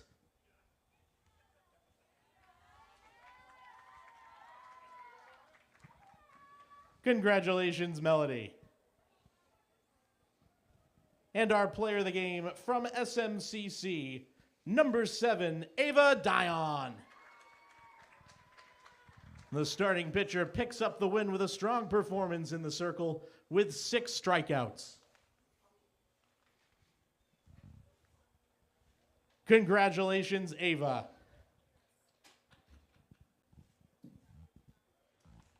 All right, thank you, Caleb Lamb. So as we get set for a couple post-game interviews, we'll get Melody Roussel and Ava Dye on. Caleb Lamb heading downstairs. Rob, some thoughts on a rather 90-minute game? Yeah, it was really a snappily played game and some good defensive plays for both teams. Very impressed with Ella Voth at third base. Boy, she made a couple of nice slow roller plays. Got an outfield defense for the Mustangs, really solid. We saw the nice catch in right field by Haley Turcott. Olivia Field also solid as well. And Caleb's headed down, and as soon as he's set down there, we'll switch our camera to the field camera, and we'll throw it down to Caleb Lamb. Whoops. Ava Dion still talking with Seawolves coach Chris Caswell. As now she is beside Caleb Lamb, and we're going to send it down. Down here field level with our first player of the game, Ava Dion. Strong performance in the circle today, 6 strikeouts to pick up the win. I know a postseason tournament like this isn't ideal with only 3 teams competing, but does give you guys a chance to get in a couple of games against what has been a very competitive and I would say rivalry-filled YSCC this season with playing so frequently against each other. Yes, I agree. It's been a tough competition all year versus CM versus UMA, so this conference tournament is great, and our team played really hard and did great. Now, I know as defending national champions, this is the time of year when thoughts start turning towards the USCAA Small College World Series again. We've got the selection show coming up tomorrow, but before you guys can focus on that, you've got a battle against UMA. Both of you ranked solidly in the top 10 pretty much throughout the season. That's got to be at least a chance to maybe prove that you guys are the top teams to advance out of the YSCC this year. Yes, definitely. Now, is there any thoughts or hopes of, going back down to Du Bois, Pennsylvania, and having a chance to repeat as national champ, something that's very difficult to do at any sport in the USCAA? Yes, of course. We would love to go back down to nationals again. It's a bit of a different team, but we've worked really hard, and I feel like we've proved ourselves this season, and we've all worked really hard, and it'd be great to go again. There's usually a lot of fun to be had on those trips as well. Congratulations, Ava Dion is our player of the game from SMCC. And we'll take just a moment to bring over Melody Roussel for our follow-up interview with CMCC. Back upstairs to you guys for a moment. All right, Caleb, thank you. And definitely the matchup we'll have ahead will show 2 of the top 5 teams, for that matter, in the USCAA softball poll. More than likely they will stay or move a position or so in the polls that will be officially released tomorrow. And that will set up a very interesting double elimination tournament down in Du Bois, Pennsylvania, with 2 YSCC teams going up against teams in the Penn State University Athletic Conference, as well as some independent teams that are successful in and out every season.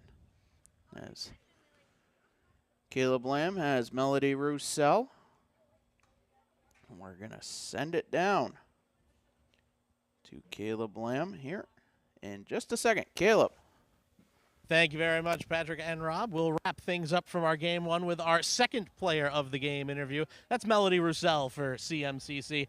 Melody, strong outing for you, 2 RBIs, 2 for 3, and another complete game effort in the circle, but you've been no stranger to that this season. A lot of innings logged on the field this season, and with just the nature of how things have worked out in the Yankee Small College Conference, you've pretty much been pitching against top 5 nationally ranked teams all season long. Quite the welcome to college softball for your first season overall. Yeah, I mean, it's definitely been, we had a rough, season this year, but I think we all came out with, high energy, especially in this game. I was telling all the girls, just come out with high energy, we have nothing to lose, and just to leave it all on the field. And I think we definitely did that today. Even though we didn't get the outcome that we wanted, we definitely all came here and put in all the best effort that we could. And certainly gave the reigning national champions a run for their money, taking the lead in what was a seesaw battle back and forth for the first 4 innings. You mentioned this team trying to grow, trying to develop with a lot of young players, 2 new coaches coming in as well, but it seems like there's never been any negativity around the team this season, even when results haven't gone your way. Yeah, it's definitely been good having everyone just staying up and positive throughout all these games. Like, even when we're down, everyone in the dugout is always cheering loud, and that definitely, like, helps. Like, I know me as a pitcher, like, just knowing that my team has my back, even though we don't get the plays we always want, like, we're always up, and that's definitely something that we should continue into our next season. And I think that next season, if we just keep the energy, the plays will come. And also, of course, we'd be misspoke if we didn't talk about the 3 graduating players. Yes. Obviously, McKenna Ridland, who's been here for 4 years, kind of the elder statesman of the team, and being able this spring to be able to get Madison Anderson coming back, and Stella Lobenstein bringing a lot of energy to the team in her first look at softball in her time at CMCC. It seemed like you guys were a little bit fired up for this game, wanting to play for them after that senior day ceremony to start things off. Yeah, definitely. Like, playing for our seniors is definitely something that we came in here looking to do as well. Like, McKenna's been here for 4 years, so I know that this game probably meant a lot to her. And, you know, Maddie coming back, like, she's been playing for 2 years pretty much, and then Stella joining us definitely helped us out. Like, we had a couple girls come on and really help us out this season, so. And last thing we'll wrap up with is just with a look, obviously, towards next year. I know majority of the team coming back. There's been a lot of energy about recruits coming in here. How much are you looking forward to next year, even with today being the end of this first season? Are the eyes sort of already on next fall? Yeah, I'm already really looking forward to next season. I think next season we're going to come out strong. We're going to get some good recruits, and I think the foundation that we have right now is pretty solid. And I think if we continue to grow as a team, next fall is going to be pretty good for us. Well, congratulations. Melody Roussel is Central Maine's player of the game from our first matchup of the day in the Mustangs Softball Invitational Tournament. Rob and Patrick, why don't we head back upstairs to you guys and get things reset for our final game between UMA and SM. All right, Caleb, thank you very much. And definitely some great interviews here post-game, and that's going to set the table for should be an exciting game too, Rob. Well, there you go. There you see it. All set up on the scoreboard. SM will be the visiting team in Game 2. UMA the higher seed. Will have their last ups. They've been warming up. Not sure how long we'll go between games. I don't think it'll be the normal 20, 25 minutes. Probably as soon as the umpires can turn it around. So what we're going to do is we're going to put our bracket up there, play a little music in the background so you'll hear the music. And when the music stops, grab your seat. Don't be out of the game. We'll be back for Game 2 after this.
We welcome you back to the campus of Central Maine Community College for the 2026 Mustang Softball Invitational Tournament. My name is Patrick Dexler. I'm joined alongside Rob Munzing.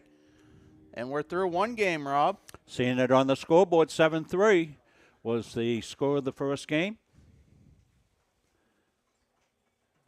7-3. Played a full 7 innings in that game. Well-played game. Snappily played, as we like to say. But here's our next game coming up. The winning Seawolves from Game 1. They'll be the visitors in this one. They'll take on UMA. And it'll be a battle of the two of the top 5 teams in the USCAA, as we have said. Both teams more than likely will receive a bid tomorrow in the USCAA softball tournament show. Looking across the third base dugout. Seawolves occupied that in the first game. They'll stay right there. UMA will be in the first base on the first base side. You're seeing them right down below us as we get set for pregame introductions.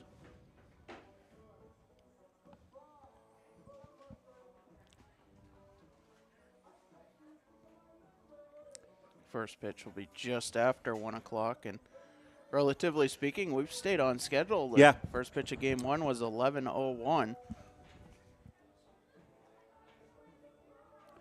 Everybody bundled up, as you can see, across the way as we give you the look at some of the Seawolves fans.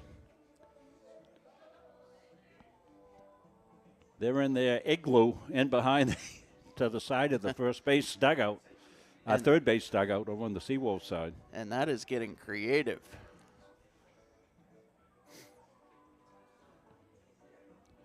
Moose doing their warm-up dance. Everybody's jumping around trying to stay warm, but that's what we've done all year. Why would it change here as we get set for the last game of the season? And we're going to get it over to Caleb Lamb as Caleb will give us the introductions coming right up. Fans, we will now present the starting lineups for our Mustang Softball Invitational Tournament Championship game. We'll begin first with the number 2 seeded SMCC Seawolves.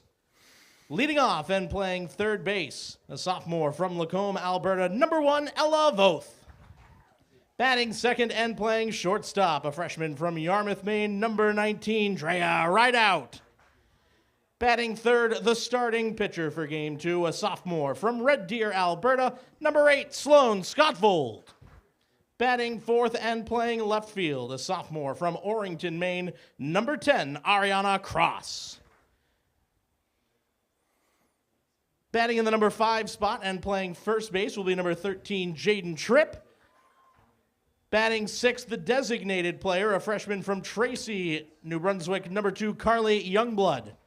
Batting seventh and playing center field, a first year from Edmonton, Alberta, number 5, Emma Hart.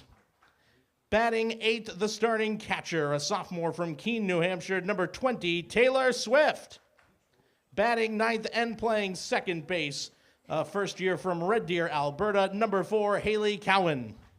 And the right fielder and flex player in the lineup, first year from Lacombe, Alberta, number 6, Miranda Caddy. The Seawolves are coached by Chris Caswell, assisted by Dwayne Romano and Riley Page.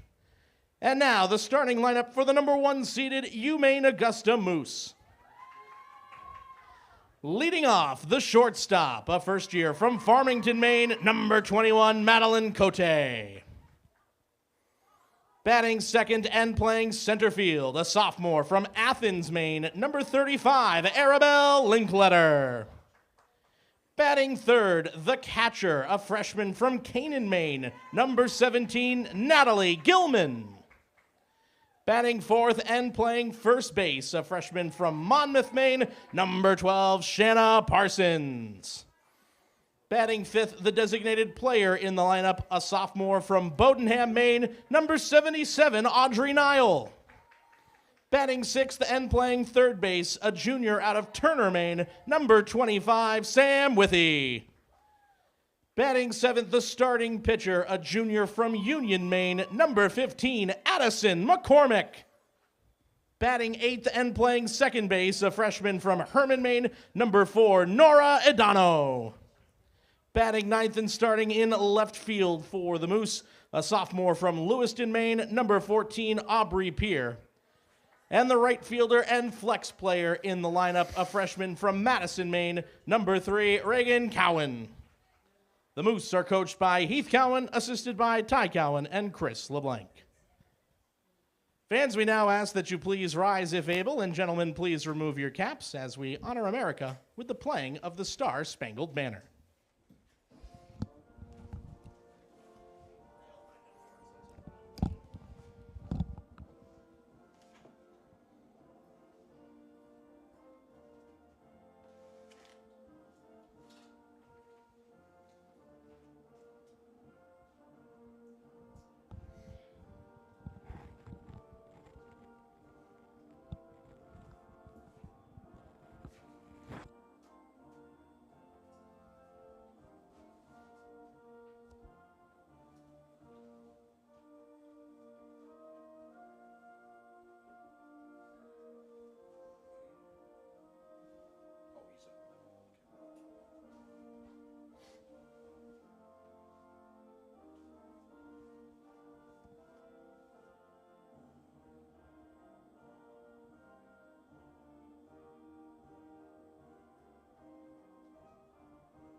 Well, I think we can say for the final time this season, Rob Munzing. Play ball. Well, let's hope we have a well-played game like we did in the first game. And as I said, an excellent opportunity for the teams to play some good competitive softball before nationals get going. The weather's held just enough. I know coming down from the Gardner, Augusta area this morning, it was still raining steadily, and I went, ooh. Got down here, and there was as soon as I got just about off the turnpike in Auburn, dry roads, and I said, okay. So we've been played the first game under dry conditions, albeit a little chilly. But we'll play ball here for game 2. In the circle for the Moose, Addison McCormick, her 21st appearance, 19th start, 13-4 on the season, a 4.90 ERA, and exactly 100 innings pitched. Getting a good look at Addison there and her teammates in the circle as they gather up for the pregame. They're the home team. Moose in their dark blue uniforms, white pants. Now by number 1, Ella Voth. Ella Voth will step in to get game 2 underway.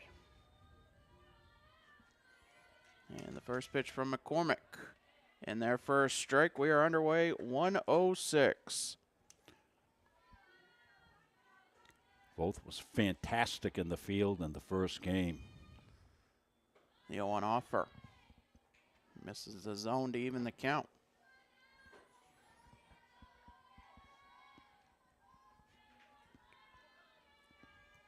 And the pitch from McCormick. Misses 2-1. See the fans huddled up in behind. We did get a couple of droplets between games. Doesn't look like it's going to be anything serious, but. The offer grounded to second. Adano has it. Over to first in time. 1 up, 1 down. Fans, as you know, if you've been a softball family through the years, you got everything. You get the minivan packed up, dressed for all seasons, sunscreen, winter hats, everything that you'll need to be a traveling family of a softball player. First pitch to Drea, right out, misses 1-0. A lot of commitment be an athletic family. The offer. Foul tipped into the mitt. 1-1. The defense behind Addison McCormick, Aubrey Pierre, Arabelle Linkletter, Reagan Cowan, left to right in the outfield. The 1-1. Hits the outside corner, 1-2. Third to first in the infield, Sam Withy, Madeline Cote, Nora Adano, and Shanna Parsons. And doing the catching, Natalie Gilman. Yeah, Gilman, a terrific receiver. And that 1-2 hits the back foot of Rideout. Oh. She will reach. Did not see that happen. That'll bring up Sloan Scottvold. Now batting number 8, Sloan Scottvold. Well, these two teams obviously, like all the three teams, very familiar with each other. Pitch swung and a missed. The season series, the Moose taking 5 out of 8 from the Seawolves.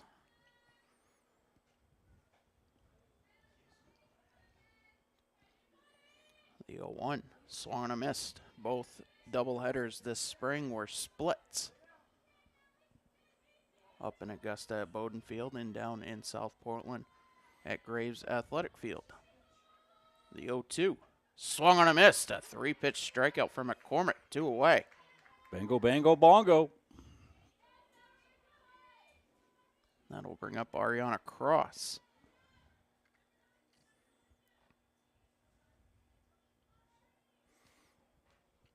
One on, 2 out, top of the first.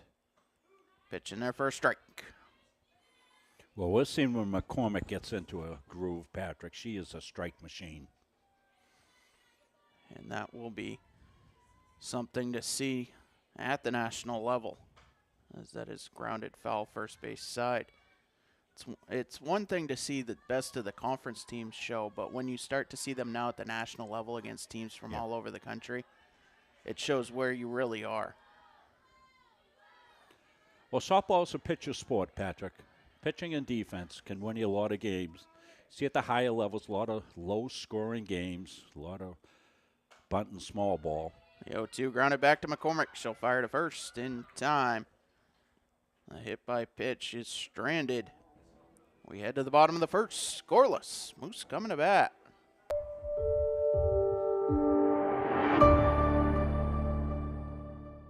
But if you really want to see UMA, you got to leave here. You got to go to the hospital across the river, go into the emergency room and see the nurses there, go into the labs and see the technicians, go to the business office and see the accountants who are working there, all UMA, or go into any dentist office in Bangor and talk to, if you can talk to the dental hygienist. Pretty soon you're going to be able to ask your airline pilot or a cybersecurity expert at a major company how they got there, and that's when you're going to see UMA.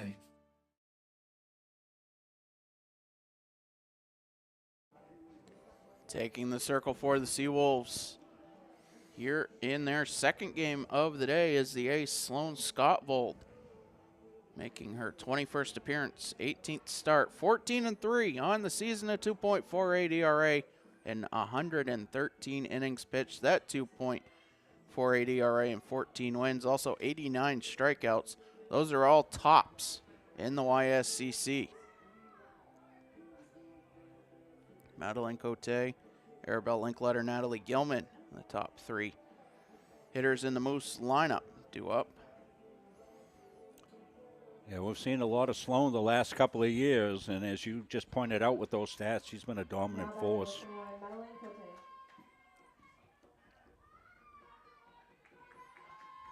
And the pitch, upstairs, 1-0. Natalie Gilman, he'll bat third in the inning, tied for the league lead with 5 homers, and also at the top of the league in runs batted in. As that pitch misses, 2-0. Cote on the season, 443 with 17 runs batted in. The 2-0 hits the zone, 2-1.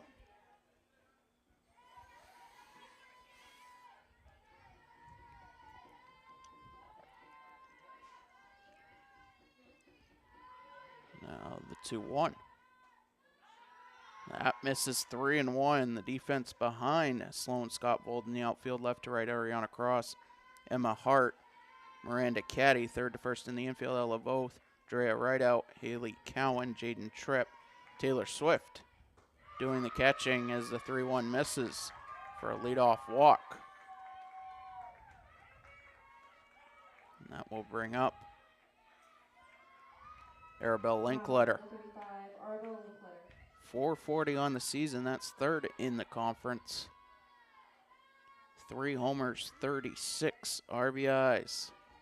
Yeah, she's got gap power, home run power. Linkletter's one of the offensive forces in this league. First pitch to her was inside. Scottvold getting the sign. The 1-0. Line to center for a base hit. Cote will stop at second. Moose with 2 on here to start the bottom of the first, and that brings up Natalie Gilman. 422 on the season, 5 homers, 50 RBIs, all 3 stats in the top 5. One of the go-to hitters for Heath Cowan's lineup.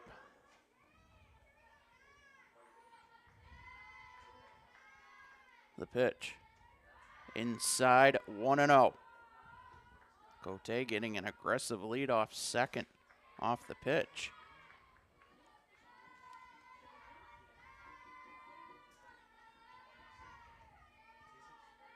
The 1-0.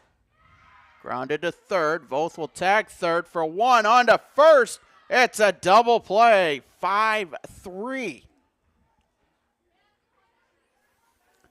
Well, we told you about Ella Voth and how she plays third base. Watch this. Bang. One hopper at her on the bag. Gets leverage on the throw to first base. A beautiful play. Shanna Parsons will step in. 1 on, 2 out. Conference leading 480 average with 35 RBIs. She takes a pitch up, a 1-0.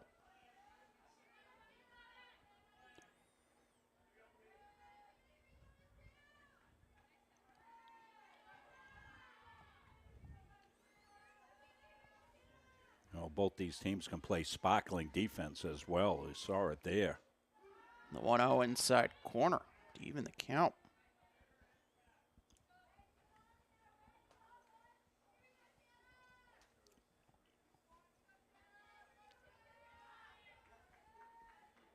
And the offer hits the zone, 1-2.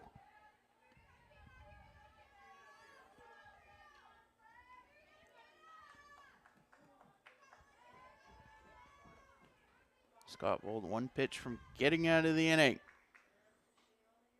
As that misses, 2-2. Yes, missed on the outside part of the dish. A good take. Linkletter, the runner at second. The 2-2. Popped up foul, third base sack.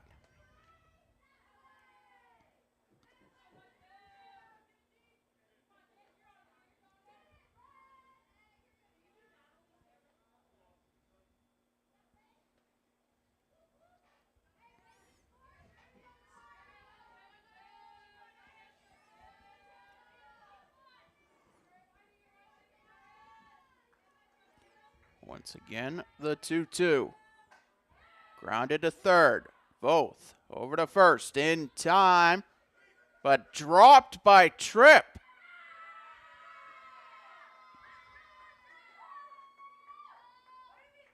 So Parsons will reach. Linkletter to third. Oh, I want to see this. I thought it might have been on the transfer afterwards, Patrick. Let's look.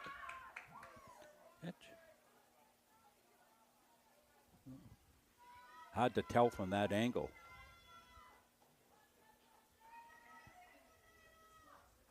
Audrey Nile at the plate. Will swing and miss at the first pitch. Nile, 380 on the season with 27 RBIs.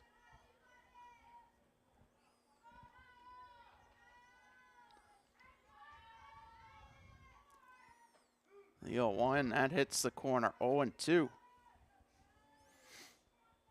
Some self-inflicted damage here by the Seawolves. Scottville looking to get him out of it. 2 on, 2 out. The 0-2. Fouled off. We'll do it again.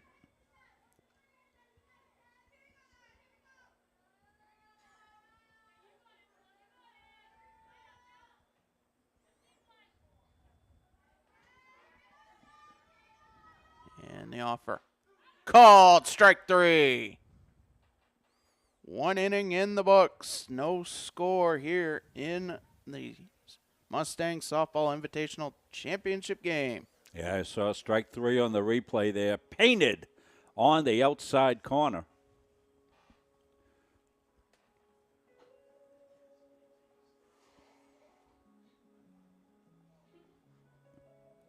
We'll head to the top half of the second inning. No score.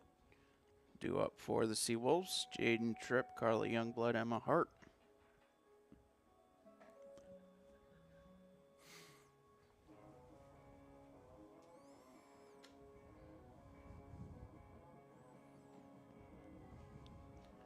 Back in the top of the first, just a hit by pitch for Addison McCormick.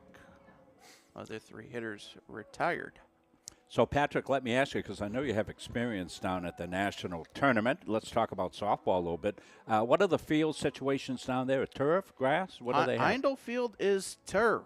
And similar to how last year both baseball and softball tournaments kept on schedule despite a very rainy day 2. The field's drained just as well as up here. The turf is kept up well by the city of DuBois. They're city-owned fields, but they are state-of-the-art and second to none. That is a chop back to McCormick, an infield single, and that is a Baltimore chop for that matter. And it's hard to do that on turf, but it just kind of got deadened there, and McCormick, a good fielding pitcher, but just too far away from her to be able to come in and make a play on. So Jaden Tripp reaches to start the top of the second. The first hit for the Seawolves as the pitch to Youngblood popped up right side out of play. A lot of kids choosing still to wear their sweatshirts. It's only May on the calendar. The weather guy ain't caught up yet. The 0-1 misses to even the count. Supposed to have a couple of warm days, Monday, Tuesday, and then that dreaded 4-letter word that's been prevalent a lot this spring, rain. Now the offer, grounded to third, but it's called foul. So 1-2 the count.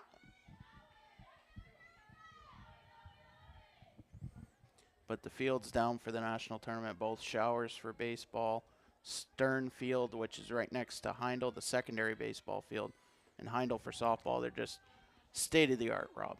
Fantastic. Well, it'll be a good tournament.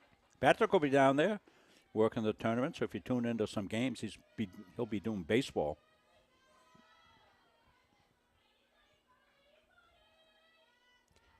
One, 2. Driven to center. Linkletter makes the catch. 1 away. And that will bring up Emma Hart. Now batting number 5, Emma Hart. 1 on, 1 out.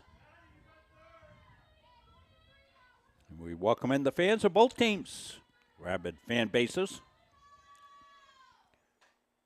Pitch popped up foul. 0-1.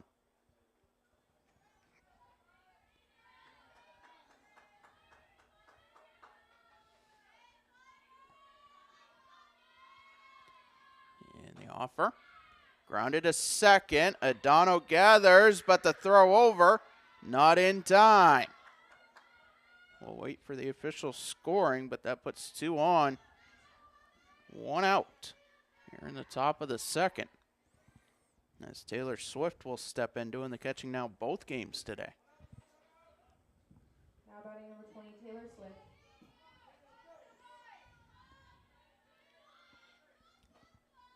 That pitch misses 1-0. And it is scored in E4. Yeah, she feels clean. Probably not going to have to play at second base because it took her to her left.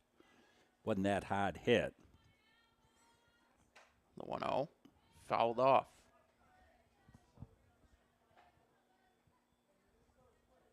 So both teams as it stands, one hit, one error. Seawolves looking to get the first run of the game. The 1-1. That misses. 2-1.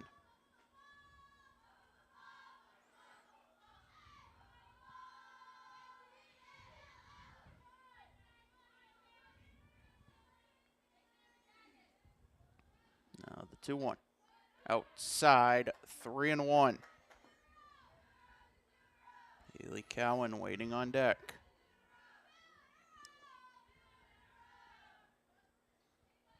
McCormick deals. Upstairs, that's going to load the bases.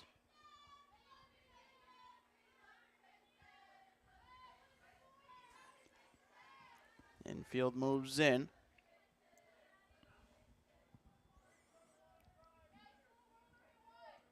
Bases full of Seawolves, one out, top of the second. Yeah, I can see from this picture the infield squeezed in, as Patrick told you, getting the play at the plate if they can. First pitch fouled off 0-1 as Cowan swinging away.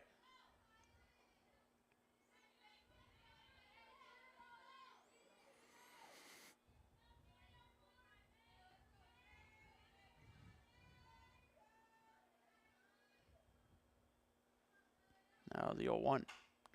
Driven to short center. That's going to drop in. Right behind Tripp scoring is Emma Hart, and it's 2-0 on a 2-run single for Haley Cowan. Now batting number 1, Ella Voth. Now we'll turn the lineup over to Ella Voth with the Seawolves still threatening here. And that pitch, line to second. Flip to second for the double play.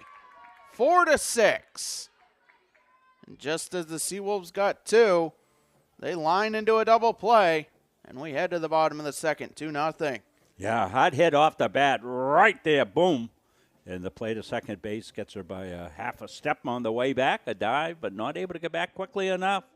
The double play gets them out of any further damage, but the Seawolves take advantage of the error, some hits, and they go up 2-0.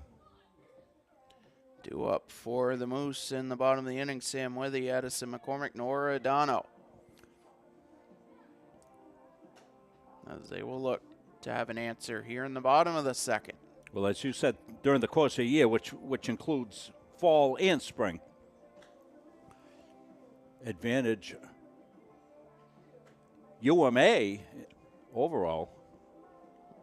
What you say, 5 games to 3. This is the 9th time they've played. As we said, no secrets.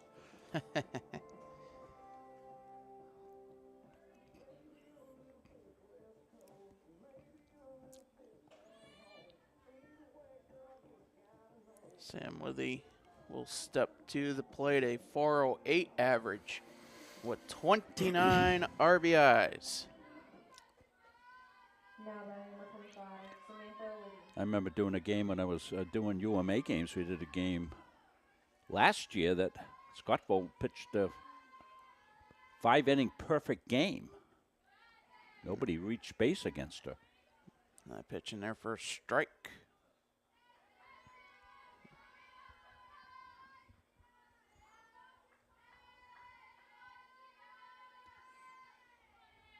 Now the 0-1. Outside to even the count.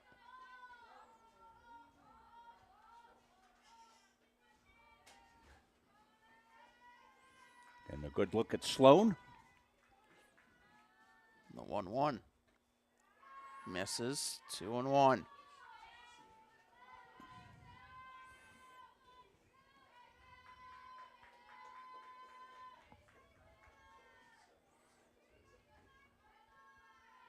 And the offer bounces in.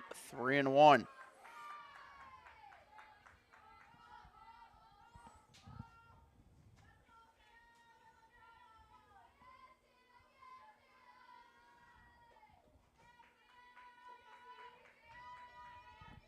And the offer.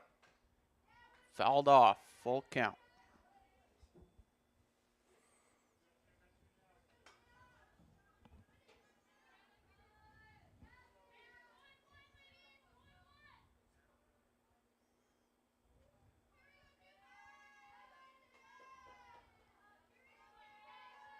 Now the payoff.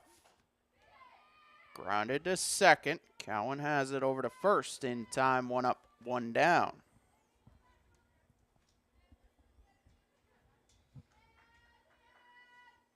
Now we'll bring up Addison McCormick looking to help her cause. 336 on the season. 5 homers, 40 RBIs. And the pitch. Low, 1-0.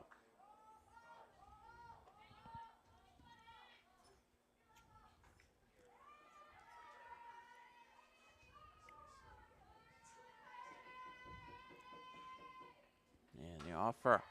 Driven to right, but foul. 1-1.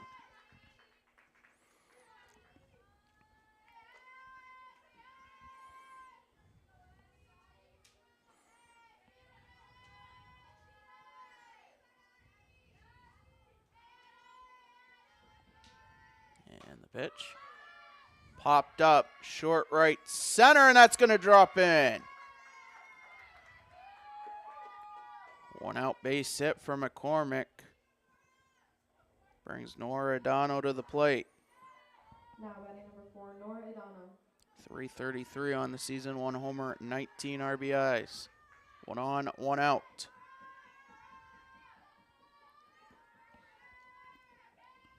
Scott Bull deals in their first strike.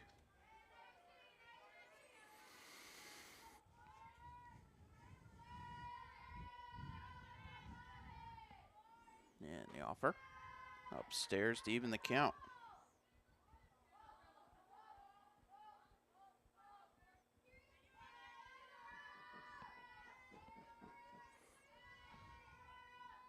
The offer, that is fouled off, 1-2.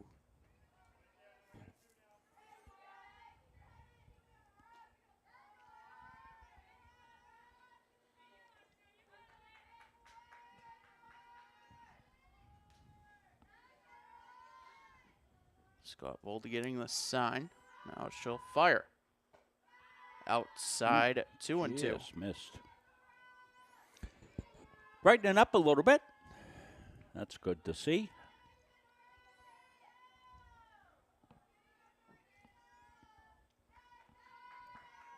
Now the 2-2. That is low. Check swing appeal. Unsuccessful. Full count.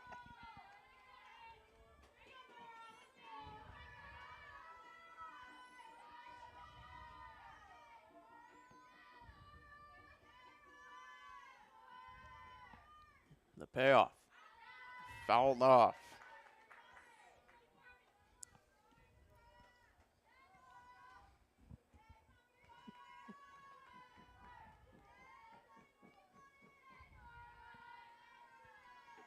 And the offer outside. That'll put 2 on.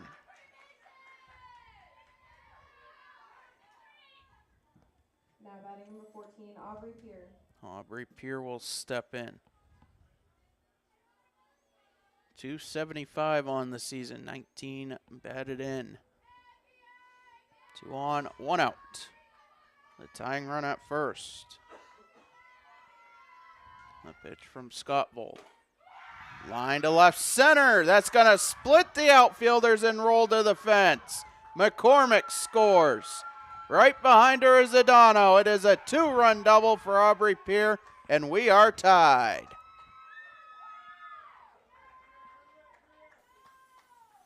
Well, off the bat, this one's trouble from the get-go. It's going to find that gap there in left center field. Splitting the outfielders. Runners read it well. And 2 runs will score on the 2 RBI double. Pitch to Cote upstairs, 1-0 with the go-ahead run now at second in Aubrey Peer. So Peer with the big hit. What was that first pitch, Patrick? That missed the zone 1-0. Thank you. The offer fouled off.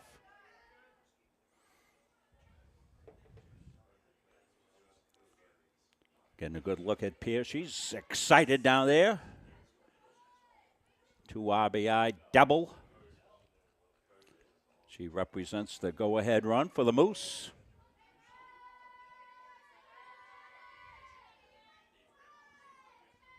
The 1-1.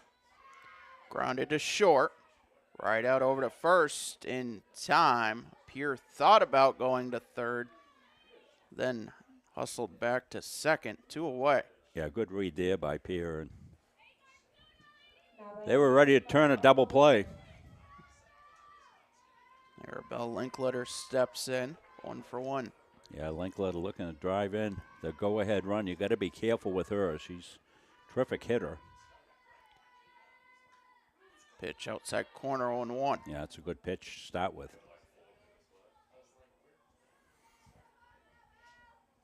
Seeing Pierre, the runner at second. And the offer. Grounded to short. Right out has it over to first. In time, that will do it.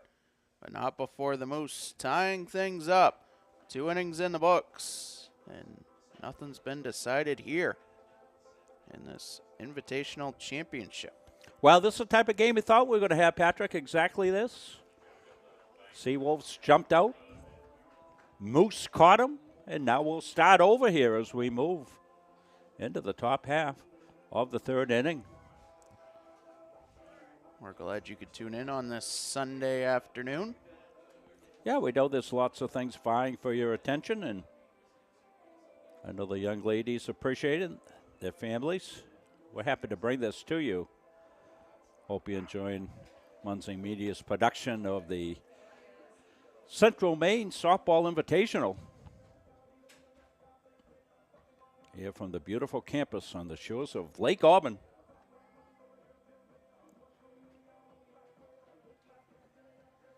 Addison McCormick getting ready for her 3rd inning of work. Drea right out, Sloan Scottvold, Ariana Cross. 2, 3, 4 due up for the Moose.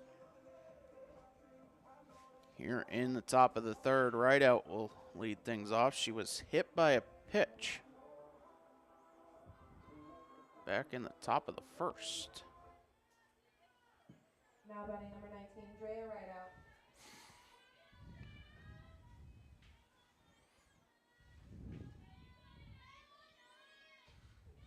And the first pitch of the 3rd. Bunt attempt foul.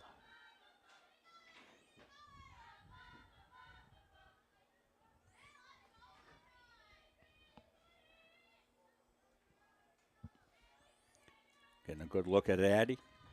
She's been the mainstay in the circle for 2 years for the Moose. Also plays basketball. So many multi-sport athletes that we see.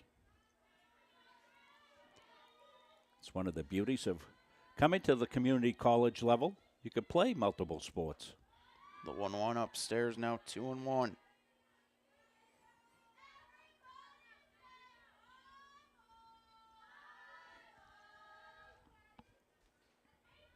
And the offer misses 3-1.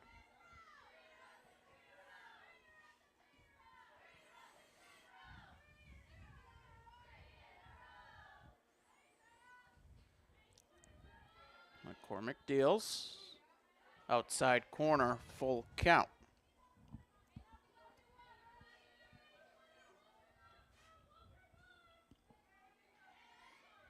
The payoff.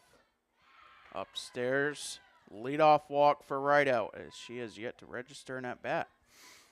So this game has no official YSCC implications because there technically is no YSCC women's softball. There's only the 3 teams playing. So anything that happens will happen at the national level as far as invitations going forth. You know, and I say that because sometimes schools have certain implications of winning a league championship to be able to qualify for the national tournament. But this is just purely an invitational, get the kids a chance to play some more ball. The 0-1 misses upstairs to even the count. Throw to first.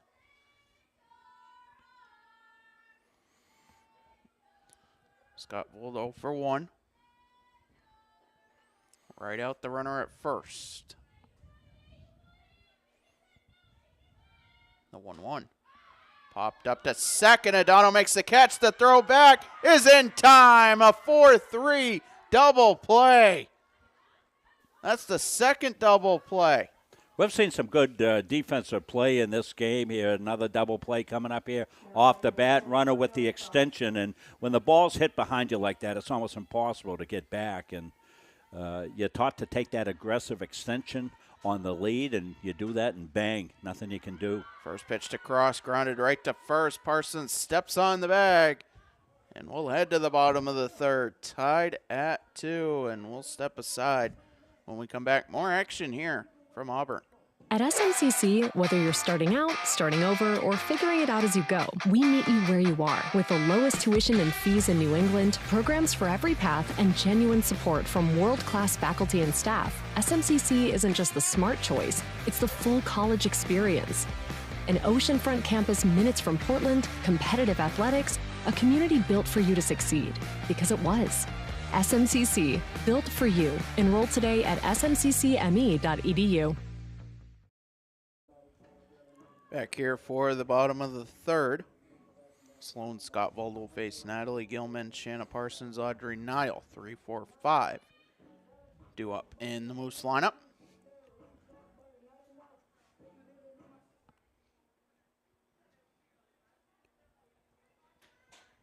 Gilman will step in 0 for 1.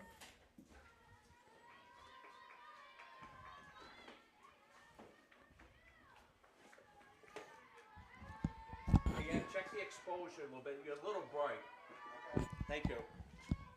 And the pitch grounded third base side. Foul.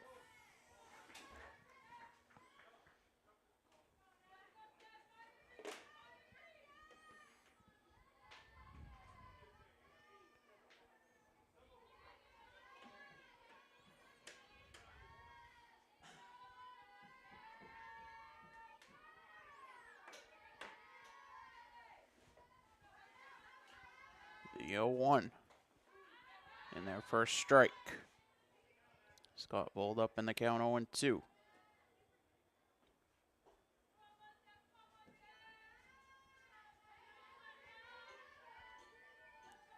And the offer. Grounded foul. We'll do it again.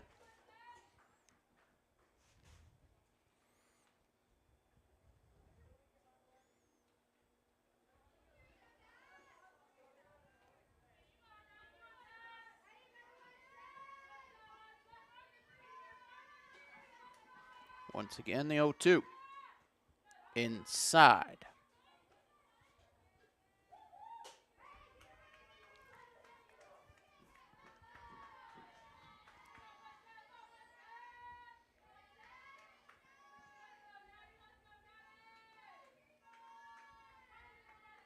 And the offer.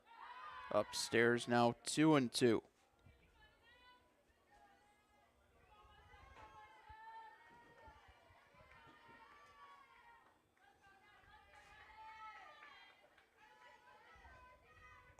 That pitch driven to left center.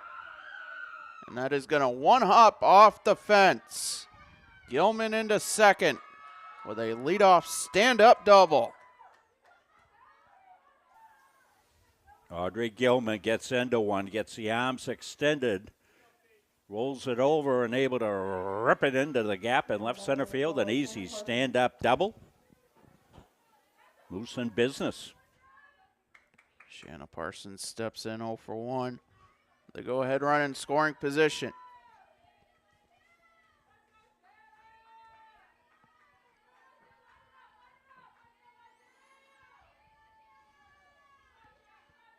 And the offer.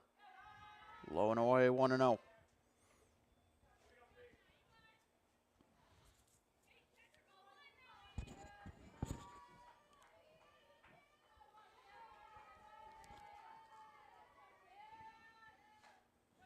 That pitch misses, 2-0.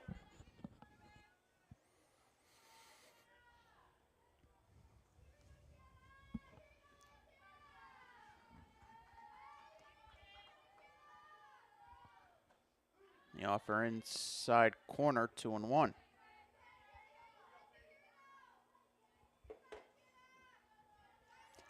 See Gilman at second after her leadoff double. And the pitch. Outside, 3-1. Gilman took off for third, went back to second. So nothing happens there. The throw over to third went off the glove of both. Kind of a little excitement there. That would have been an interesting play.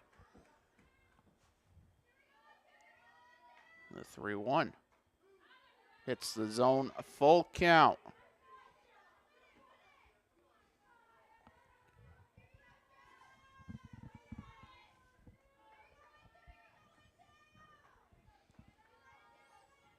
The payoff. Upstairs. And that puts 2 on.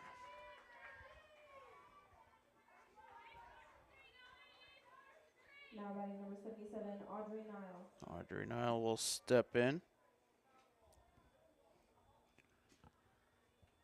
The go-ahead run at second, an insurance run now at first. Scottville deals. Outside, 1-0.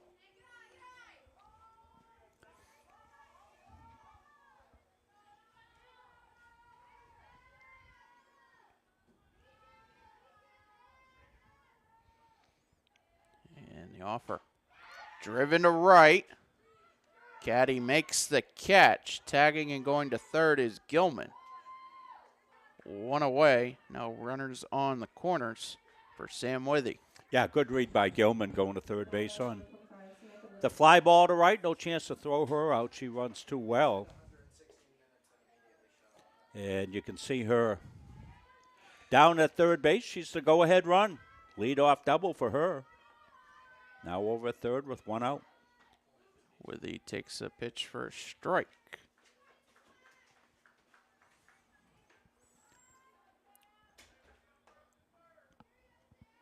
Sam 0 for 1. Looking to drive the run in 60 feet away. The 0-1 outside to even the count. As the Seawolves keeping an eye on Parsons at first.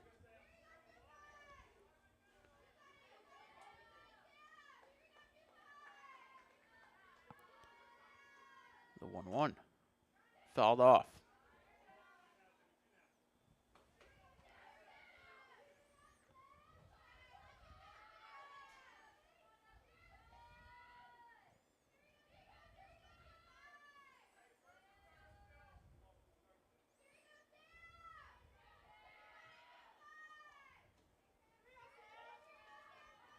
Now the 1-2 outside to even the count. See Parsons over at first base, a first and third situation. They haven't tried to do anything with it yet. The 2-2 bounces in, 3-2.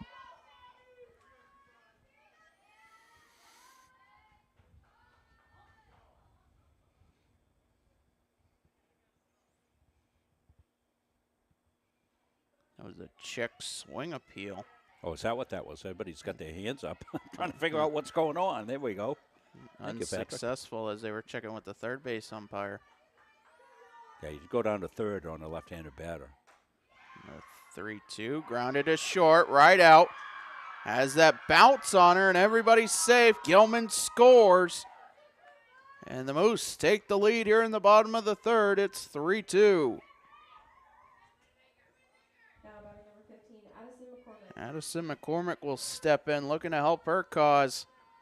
2 on, 1 out, first and second.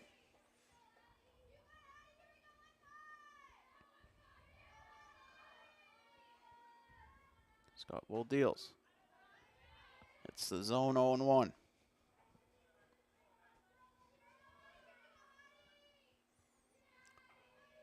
Still just the 1 out. The offer low.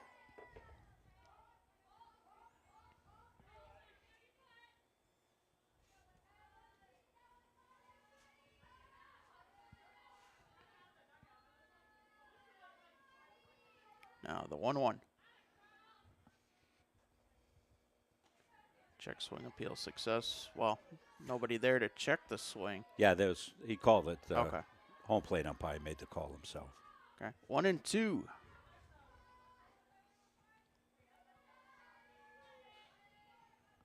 The offer misses to even the count.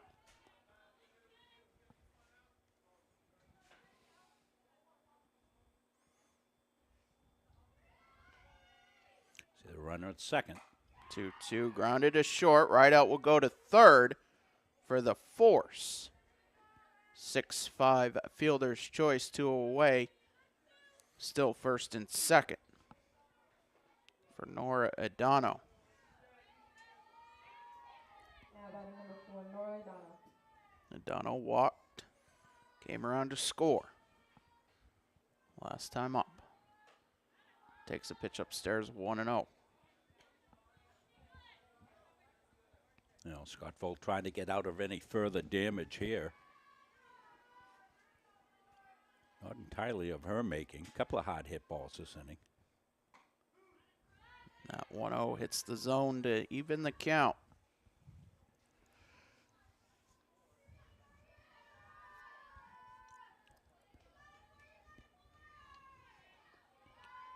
And the offer.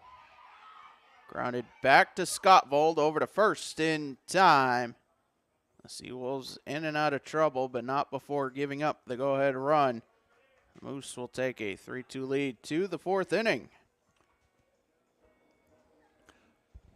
So this will conclude our spring schedule for streaming as teams move on to national competition. It's kind of funny, Patrick. Here's our final game, right? And I just got a ding and email.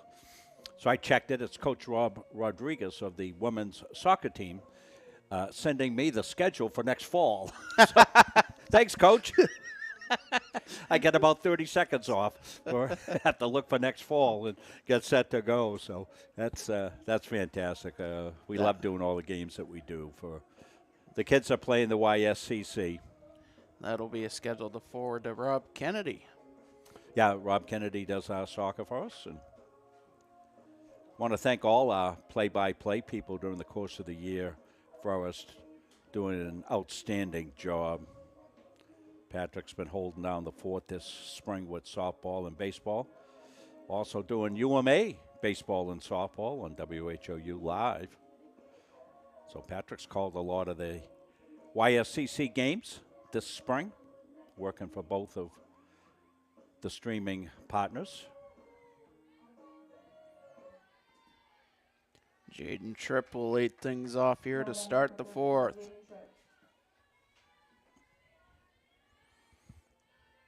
Carly Youngblood, Emma Hart due up in the inning. First pitch of the 4th, misses the zone, 1-0. Well, just what we thought we'd get here. We got a close, tight-knit game.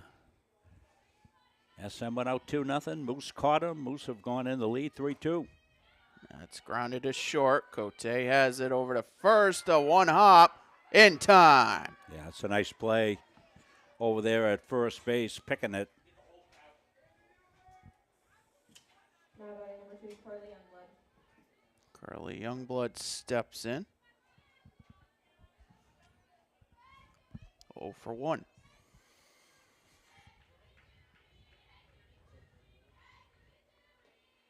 Takes a pitch low, 1-0.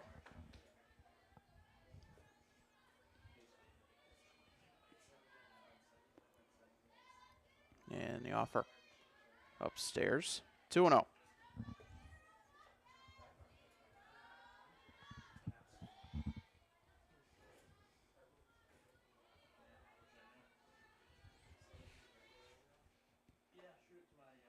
And McCormick misses upstairs, now 3-0. So if you're interested in high school sports, we'll be picking up and really delving into our high school schedule starting tomorrow. That pitch popped up out of play, 3-1. Softball action. Coney Gardner softball coming up. You can find all that on, it won't be out on the CM athletics page. That makes no sense. It'll be on my YouTube page, my Facebook. And that's grounded to left for a base hit.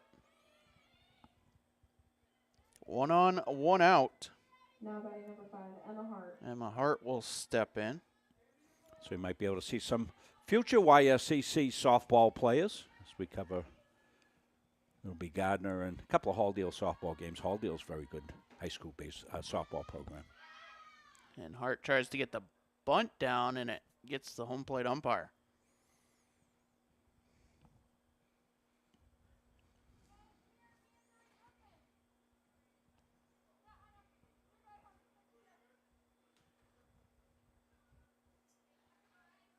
Yeah, going to need a couple of extra ibuprofen tonight. It seems as an umpire, I did it for a lot of years, you get hit, and then it's like a magnet. You keep getting hit in the same place. The 0-1 driven to right center, and that's going to drop. Youngblood will stop at second, and the Seawolves have 2 on. With 1 out in the top of the 4th. The tying run now in scoring position at second for Taylor Swift.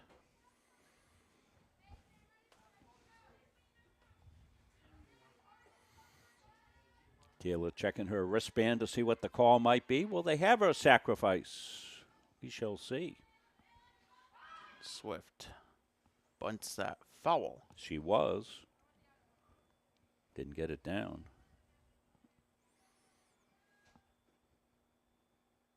Let's see what Chris Caswell wants to do down in third base coaching box. Everything coded these days, so you have a wristband on players and give out a verbal signal. They check it. That pitch missed the zone. Now 1-1 the count. I'm going to invent some Dakota rings, Patrick. I think we could use for. And that pitch fouled back 1-2. Do I find one of those in the bottom of a Cracker Jack box? Yeah, you do. Okay.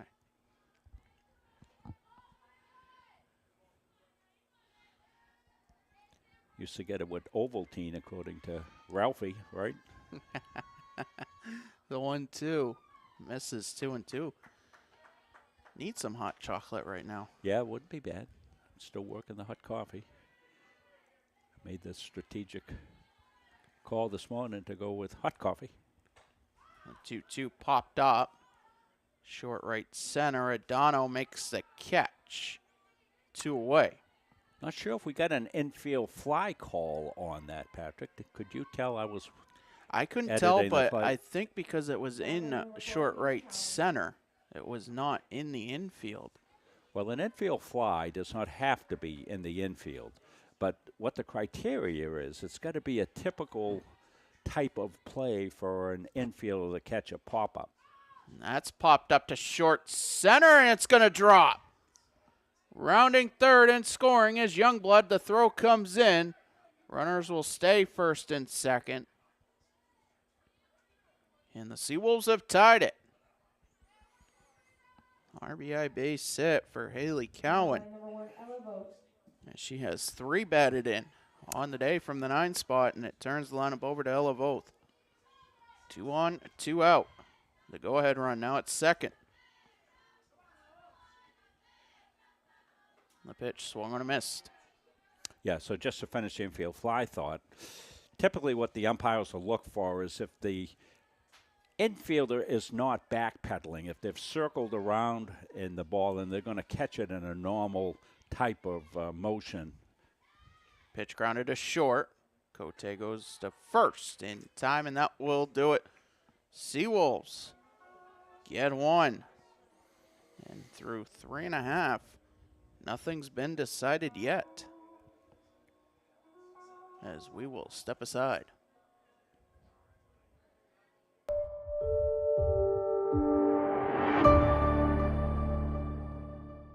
But if you really want to see UMA, you got to leave here. You got to go to the hospital across the river, go into the emergency room and see the nurses there, go into the labs and see the technicians, go to the business office and see the accountants who are working there, all UMA, or go into any dentist office in Bangor and talk to, if you can talk to the dental hygienist.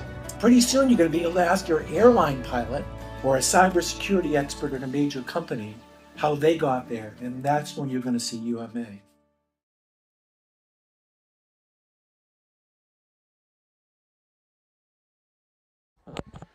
We welcome you back to the campus of Central Maine Community College. Bottom of the fourth. Now batting number 14, Aubrey Pierre. Aubrey Pierre will lead things off. 9-1-2 due up for the Moose. Yeah, Pierre had a double the last time up. As that pitch misses 1-0. Both 9 hitters have multiple RBIs in this game, Rob. Well, these are stacked lineups. There's no easy outs either way you look at it with both these teams.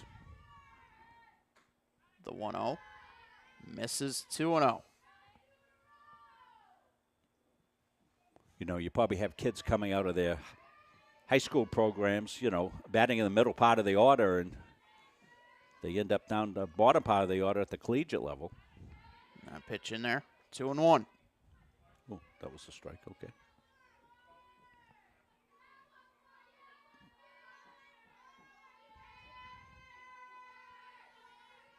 And the offer. Misses 3-1. Madeline Cote, Urbel Linkletter. Due up here in the inning. 3-1, misses a leadoff walk. Just missed the zone on that one. Now batting number 21, Madeline Cote. We'll have Player of the Game awards. We'll go down on the field for that after the game. And some post-game interviews with Caleb Lamb, busiest man in America. Pitch misses 1-0.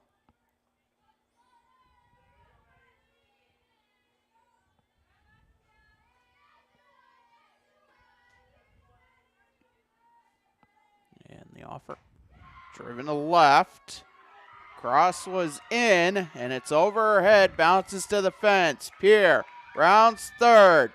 She will score. The throw into third is in time. So Cote will have a double. And the play is 7-6-5. Now batting number 35, Arlo. One away. Well, here it is off the bat, drilled to left field. That's extra bases right away. Pierre read it well. She gets a good jump. She's going to score easily. And a good relay here. Beautifully done. To get the out.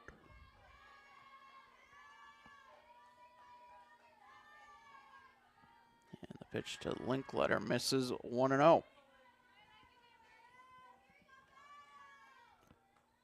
But the Moose have retaken the lead.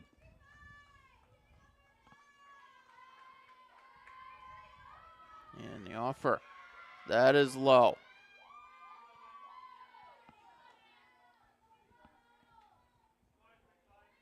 I should correct myself. The count 3-0.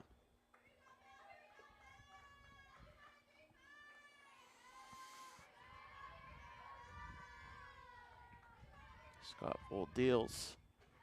Low for ball 4.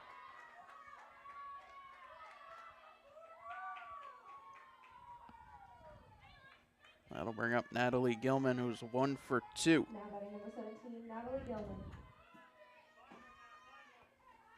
1 on, 1 out, 1 run in. Moose taking the lead here in the bottom of the 4th. Yeah, Gilman, a dangerous hitter. That pitch in there for a strike. Yeah, that's well located. That's what you want to do, is stay away from her. We saw her drive the last one. She got a pitch out over the middle and just took it deep. The 0-1 misses low to even the count. Got Linkletter at first. She can run.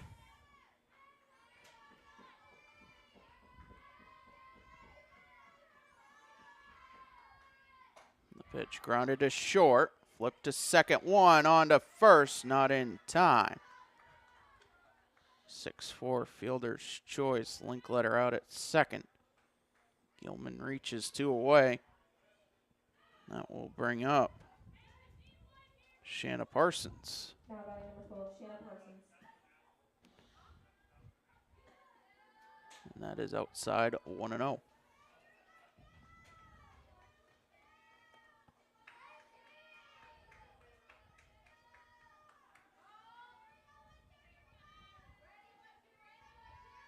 The offer.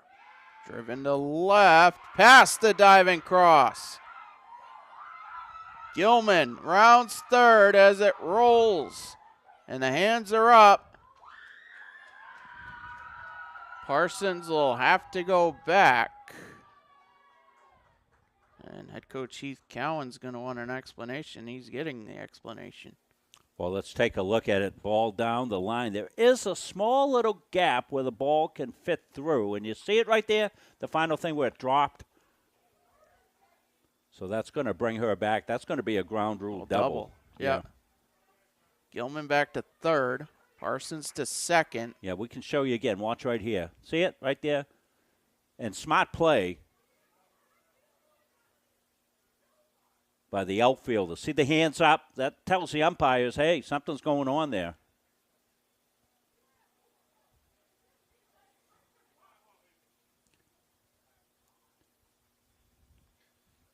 You've got a 3-umpire crew, and you get a ball like that, it would have been good for one of the umpires, probably the third base umpire, to release and go out to get a really good look at that. So Audrey Nile steps in 0 for 2. Moose with 2 in scoring position. As that is grounded to short. Right out has it. The throw across is in time. And that will do it. Moose get 1. And they definitely think they should have had more than 1. But we'll head to the 5th. So what do we have for the Moose? 4 to 3 our score. That's right. The other run came back in, right? Didn't count. Had to go back.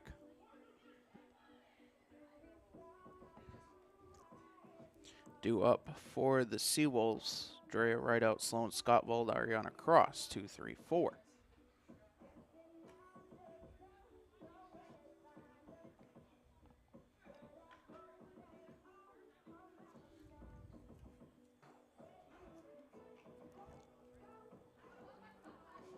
And the Moose will make a change. Addison McCormick will move to first. Shanna Parsons will take the circle, making her 24th appearance. 12-5 on the season, a 3.91 ERA, and 107 1/3 innings pitched.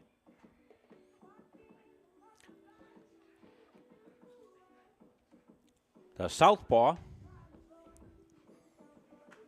She's out of Monmouth Academy. We'll have a Monmouth Academy game coming up on Muncie Media this Wednesday as they'll come over and take on the Gardner Tigers. That's been a good feeder program for a lot of sports here at Central Maine Community College, right? A lot of Monmouth kids have come over here to play soccer for Coach Rob Rodriguez. Basketball and even softball. Yeah. Right.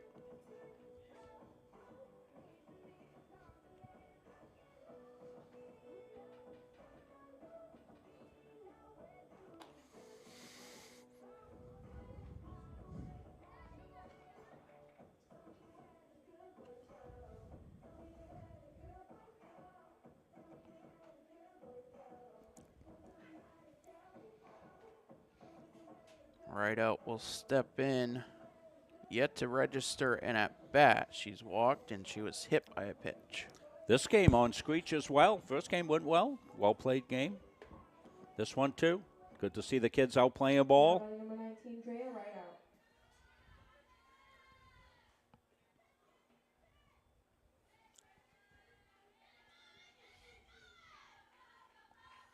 And the first pitch from Parsons. Outside 1-0.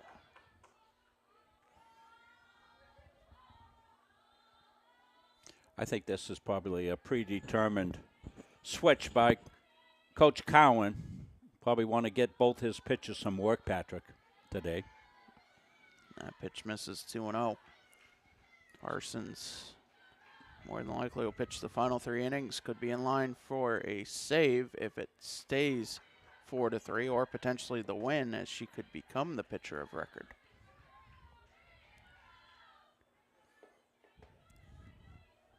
3-0. Hits the corner, 3-1. So I know the selections show tomorrow, Patrick, and then when does play commence for the softball tournament? Softball and baseball will start next Monday. So they're going to have a whole week off. Teams will start traveling Friday or Saturday. Sunday is the All-American Banquet and Home Run Derby. Then tournament starts 10 a.m. Monday, a week from today. Or a week from tomorrow, I should say. The 3-2 misses. And where are fans going to find those games, Patrick? The USCAA Sports Network. You can pay by the game, $9.99 a game, or there is a tournament price. Now batting number 8, Sloan Scotvold.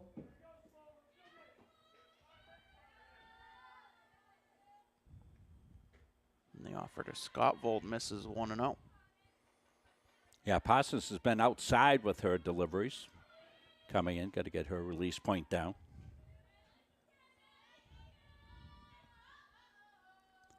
The offer popped up. Right field. Cowan makes the catch. 1 away.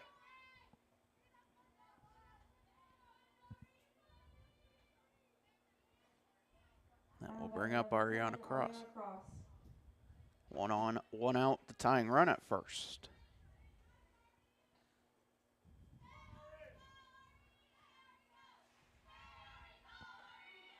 Cross looks at a strike.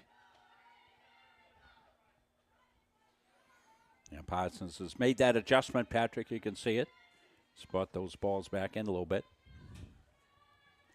Where she was missing outside. The 0-1 grounded back to Parsons. Flips to second one on to first. They won't have a throw. As Cross was down the line. So a fielder's choice. 2 away. Jaden Tripp to the plate. Cross now the runner at first. The offer. Upstairs 1-0.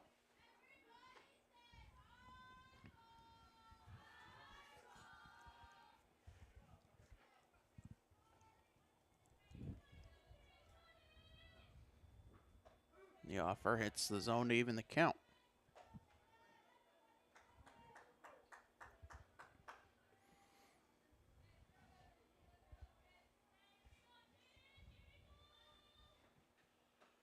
The offer outside 2-1.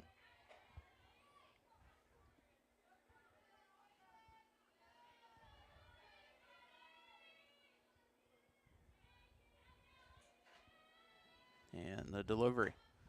Driven to center, Linkletter makes the catch. That will retire the side. Moose will carry a 4-3 lead to the bottom of the 5th when they come to bat. At SMCC, whether you're starting out, starting over, or figuring it out as you go, we meet you where you are with the lowest tuition and fees in New England, programs for every path, and genuine support from world-class faculty and staff. SMCC isn't just the smart choice, it's the full college experience. An oceanfront campus minutes from Portland, competitive athletics, a community built for you to succeed. Because it was. SMCC, built for you. Enroll today at SMCC. We welcome you back. Bottom of the 5th, Sloan Scotvold will face Sam Withy, Addison McCormick, Nora Adano, 6, 7, 8. Due up in the Moose lineup.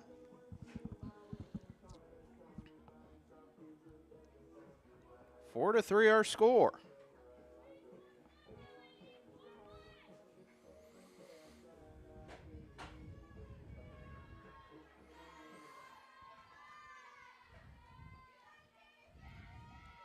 And the pitch to Withy. Misses 1-0. We had a couple of drops of rain, mostly between games. No rain here during the course of the day, so that's been fantastic. The offer lined up the middle. Leadoff base hit for Sam Withy.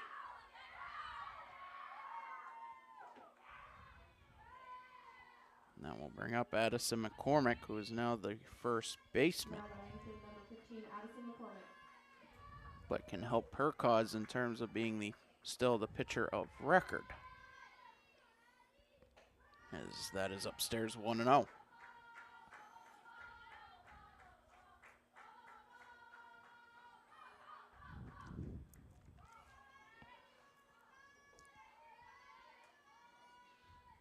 The 1-0 is low.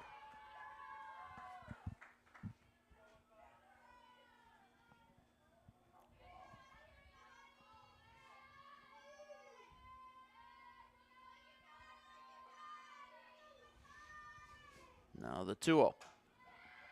Grounded to second and bobbled at second. Everybody is safe. Yeah, middle infield is a little confused. Probably should have just taken it herself. Would have been a little bit easier, right? I'll get over there and couldn't decide what to do with it. A little bit of a bind here for the Seawolves. Adano puts the bunt down, but it's foul first base side. Going with a little small ball here. Try to move the runners along. Let's see if Coach Cowan stays with the bunt.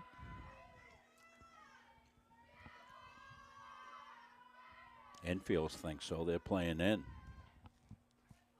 And the offer. Foul tipped, 0-2.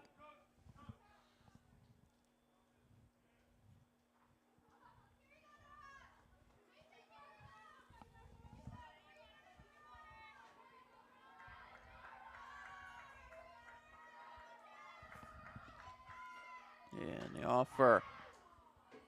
Line foul right side. Yeah, 2 strikes bunt off.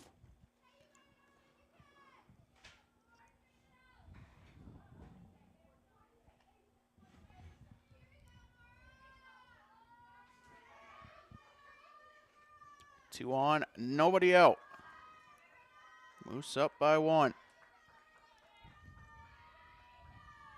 The 0-2 upstairs.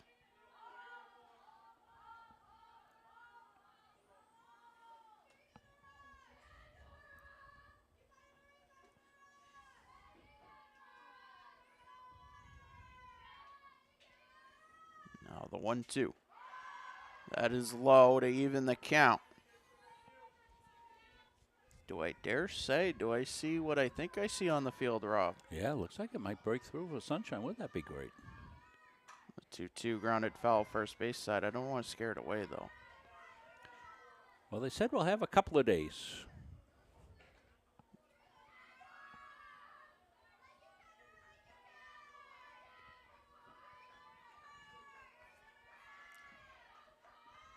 The 2-2 misses, full count. Aubrey Peer waiting on deck. And Donna's done a good job of working this count full. She was in the hole at 0-2. The payoff. Grounded up the middle.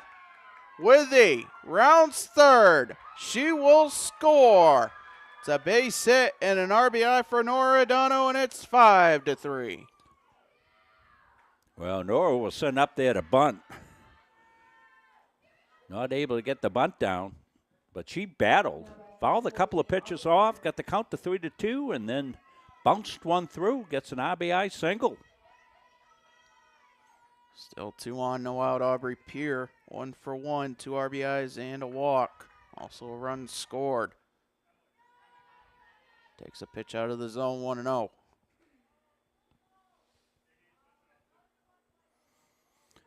No sign of bunt there by Peer. Of course, she's got the gapper for a double in the game. You're up a couple now, so that may change the strategy a little bit, see if she can drive one.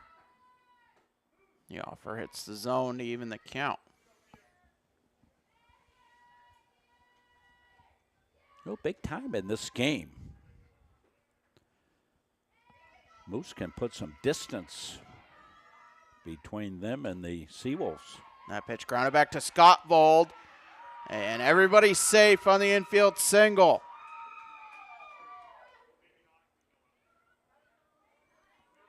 will turn the lineup over to Madeline Cote. And like you said, Rob, the Moose only have to get 6 more outs defensively as it stands. Yeah, Scottville did a pretty good job. Knocked that down. She saved a run because that's going up the middle for a base hit. Infield in.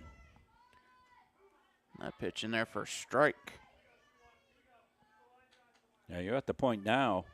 Seawolves can't give up another run. They're going to try to get the leading run at the plate. Got to force at every base, but they're coming home. The 0-1. Grounded to short, right out. Throws home for 1. Perfect. 1 away. So that'll go down as a 6-2 fielder's choice. Yep, perfect job right there by right out. No hesitation. Knew she was coming to 4. Just looking to get the force out. They executed that well defensively. The pitch to Linkletter bounces in 1-0. Taylor Swift did a good job there blocking the low ball. Not a lot of space, but goes off the side. You can probably scoot home. Same situation, infield in. The 1-0 swung on a miss to even the count. Well, you got your big batter up in Linkletter. She's got gap power. Even a sacrifice long fly to the outfield will be a big run in this game. The offer hits the zone 1-2. Yeah, nice pitch at the knees. Sloan Scottville looking for a K right here, but she's got a tough batter to strike out. And good look at Arabelle. The 1-2 swung on and missed. Yeah, big strikeout right there. 2 away. Natalie Gilman will step in. That's a pitch right here. This is a beauty right here. Good heat, lower part of the plate. Got a good hitter out on a swing and strike with the bases loaded. 3 on, 2 out. 1 run in. Doesn't get any easier with Gilman coming in. The pitch. Low 1-0. Gilman 1 for 3 with a run scored. Well, one of the nice things, we've seen all these teams since last fall, so we know all the kids on all 3 teams very well. It's really a pleasure to be able to broadcast these games knowing what the kids' traits are. The pitch lined up the middle. Adano scores. Pierre rounds third. She will score. It's a base hit and 2 RBIs for Natalie Gilman, and it's 8-3. Yeah. No, excuse me, 7-3. Got Linkletter, but we told you Gilman coming up. Back in the frying pan you go, and Gilman showed why she's one of the best players in this league. Extends her league leading RBIs to now 52. As Shanna Parsons takes a strike. Cote also going to third. So we got what, first and third? First and third, 2 outs. Yeah, Gilman's probably going to be off here. The 0-1. Low to even the count. She took an aggressive turn off of first on the hit. Wound up going back.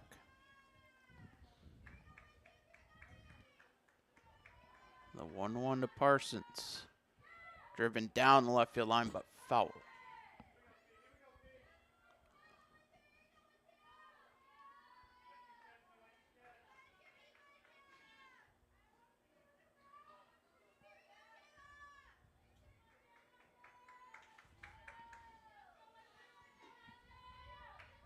The 1-2.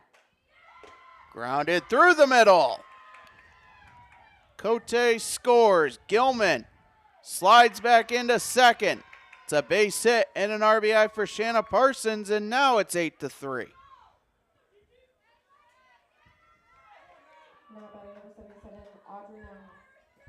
That'll bring up Audrey Nile. 2 on, 2 out. 3 runs in. The pitch grounded to third. Both has it over to first in time.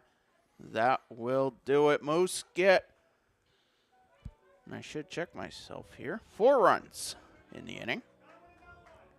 We head to the 6th, 8-3 our score.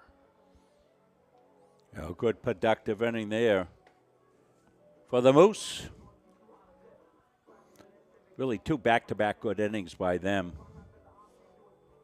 5th and the 6th. The Moose scoring in every inning but the first. Due up for the Seawolves, Carly Youngblood, Emma Hart, Taylor Swift. 6, 7, 8.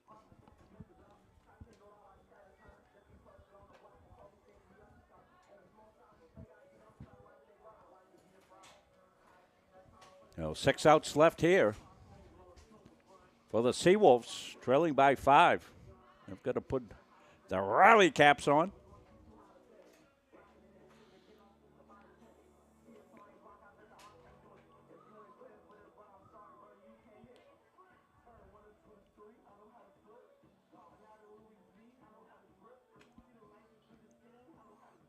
Taking Audrey Gilman a little bit of time as she's got to get her catcher's gear on.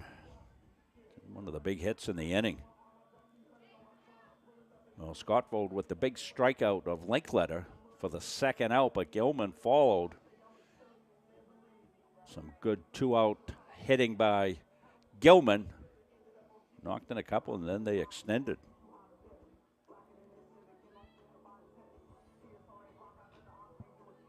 Moose in the driver's seat, Patrick.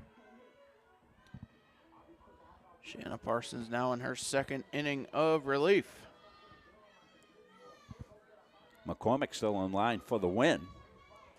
She left the game, pitched the required number of innings to pick up a decision. She left it was, 4-3 in favor of the Moose at that time, I believe, Patrick. Pitch to Youngblood in their first strike. Yeah, Parsons is good working the outer part of the plate. You know, that's her arm side. That's her go-to pitch. And that is popped up back behind out of play, 0-2.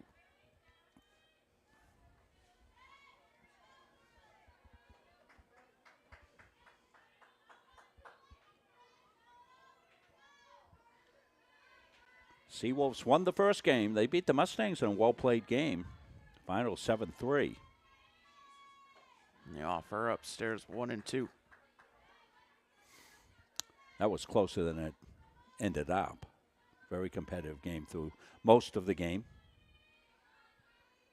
1-2 offer is low to even the count. Both pitchers going the distance. Ava Dion getting the win. Melody Roussel suffered the loss as that is fouled back.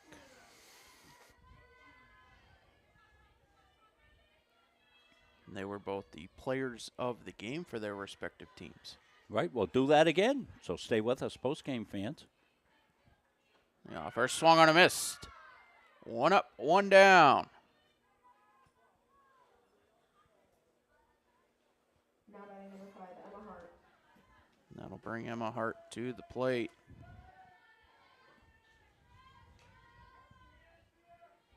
Hart 1 for 2 with a run scored. The offer driven to left center. That'll drop in. A 1-out single.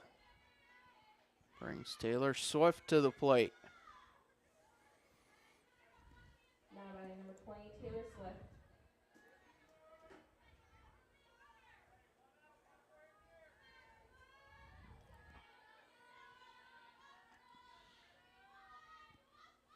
And the offer misses 1-0.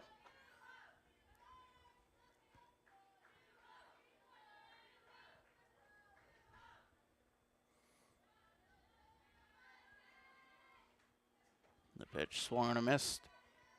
1-1.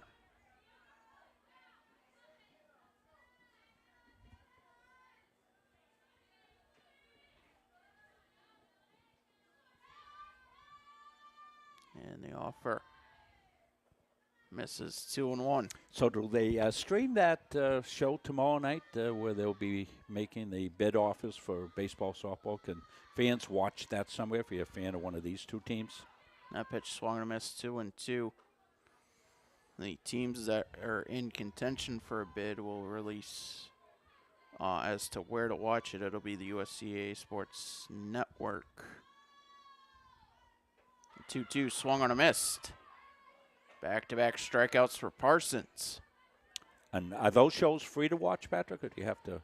I'm not 100% sure. Well, if you're a fan of either one of these two teams, you want to see where they're going to be placed in the tournament, go to the website.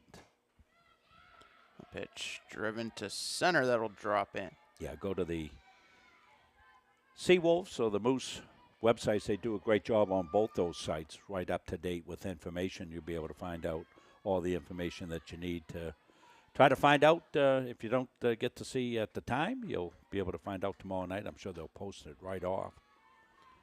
And the website, the USCAA website, will have all the matchups as well. And the first pitch to Elavoth misses 1-0, 2 on, 2 out. Well, it's only 2-out magic here. It's going to continue. Both is going to have to keep it alive. Pitch grounded to short. Cote over to first. Not in time. Bases loaded.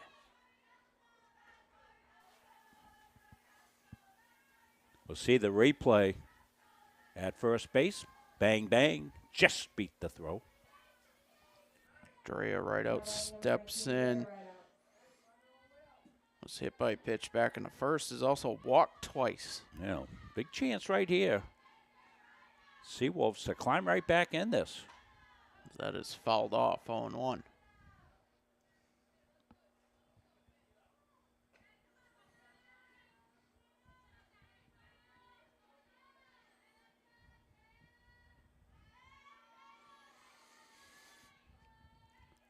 And the offer upstairs to even the count.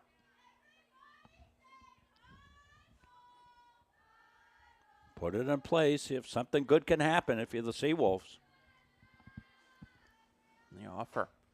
Driven to center. Linkletter over glove. Hart scores. 3 runs for that matter in to score. A bases clearing double for Drea Rideout, and it's 8-6. Well, that's exactly what we were talking about there. Let's see it. Linkletter makes a good bid on this. Just over her glove, one hops high off the fence. And the race is on. With 2 outs, of course. Runners off on contact. All 3 come in to score. And we've got ourselves a new game. Sloan Scottvold represents the tying run at the plate.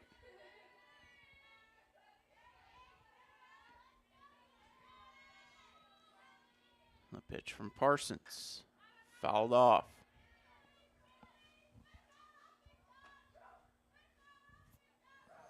I think we're all up to date with everything. 2 outs, 0-1 the count. Runner at second. 3 in.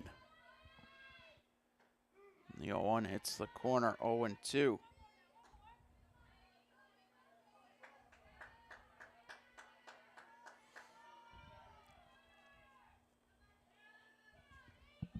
Parsons looking to shut things down. Pitch popped up right side. Foul out of play.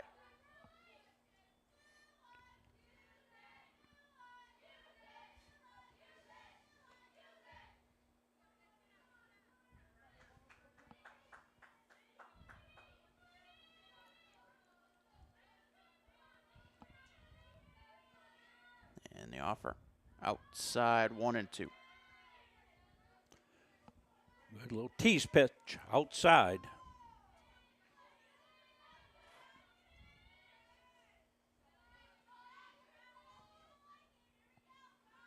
And the offer. That is fouled off.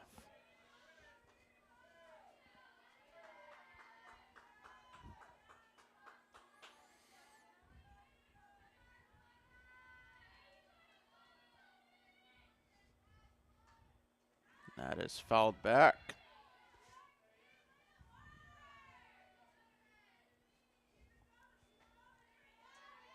A battle between the current pitchers for both sides.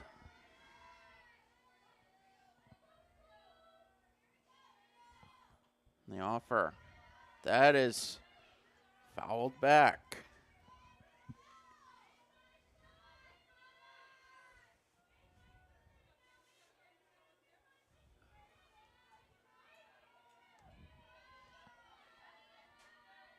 Parsons deals. That is grounded through the left side. Right out rounds third. She will score. Sloan Scottvold an RBI single, and she represents the tying run now at first base. Oh, nice rally here by the Seawolves. A lot of this with 2 outs, Patrick. A lot of clutch hitting with 2 outs. Ariana Cross steps in. Takes a pitch low, 1-0.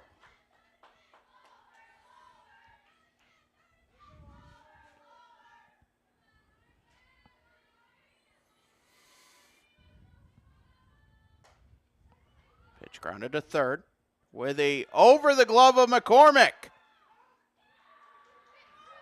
Rounding third and scoring is Scottvold, and to third is Cross. We are tied. Yeah, throw just up high. McCormick has got good reach over there, just not able to corral that in. Now with the go-ahead run 60 feet away. As the pitch upstairs for a strike. Top part of the zone. And as we said, most of these runs coming in with 2 outs. So we're going to start anew. That misses 1-1. And you have to think advantage right now. Seawolves says they've got a runner at third. All 5 runs in the inning scored with 2 outs. Yeah. Pitch to Tripp misses 2-1.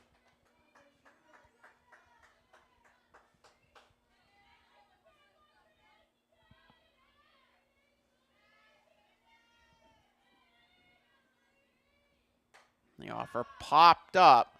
Short right field. Cowan makes the catch. That will do it, but not before the Seawolves tie things up. We head to the bottom of the 6th. 8-all is the score. Thanks all for tuning in today. We may be here a while, Patrick, tied at 8 as we head to the bottom half of the 6th inning. It looked like after the Moose had rallied up themselves, they may have had enough to put the game away, but Seawolf said, not so fast, my friend. They came back with 5 2-run outs. They've tied it at 8. This has been a really fine game. Good day for softball. Glad the kids are getting to play here, but you know, it's been good for a lot of reasons. One, the Mustangs got to get their senior activities in, recognize those 3 kids. Secondly, these 2 teams that are going to national competition get to play. And they played a lot of kids, and they'll have a week off. So I don't know whether they'll try to play some games in, maybe try to find a Division III team that they can scrimmage. I mean, there's a couple of those teams that are going postseason. Sam Withy, Addison McCormick, Nora Adano. 6-7-8 do it for the Moose. Pitch from Scott Vold. 1 hop to short. Bobbled by right out. That'll be an E6.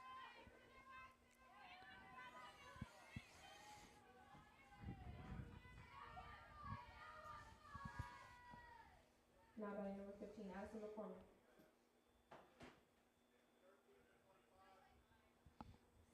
And Heath Cowan's going to go to his bench. Emily Lund's going to run for Sam Withy.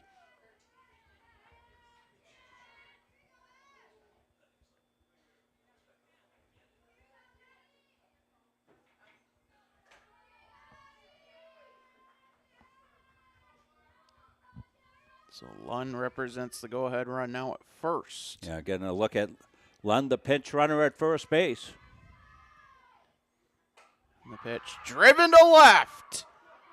That will stay in the park off the glove of Cross. Lund into third, and that'll go down unofficially as a double. We'll see the official scoring, but the Moose now with 2 in scoring position. Yeah, that ball scalded out to left field. Cross got over there, got her a glove on her, but she's running full speed, heading towards the fence. Probably going to credit a double on that, I would guess, but I'm not the official scorer. Although I did play one at home at one time. That was rolled an E7. Okay. She did get a glove on it. And the first pitch to Nora Adano misses 1-0. 2 on, nobody out. The go-ahead run 60 feet away. As that pitch misses outside, 2-0. The insurance run at second in McCormick.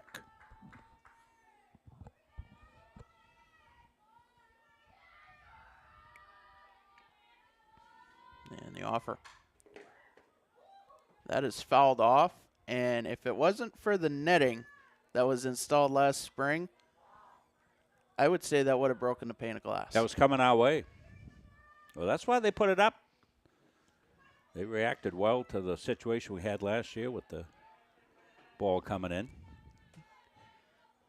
That pitch misses now 3-1.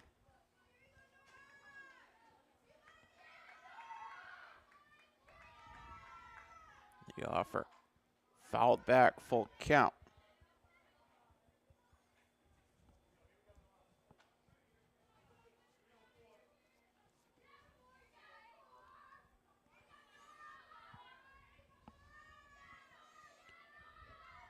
The payoff. Grounded first base side, foul.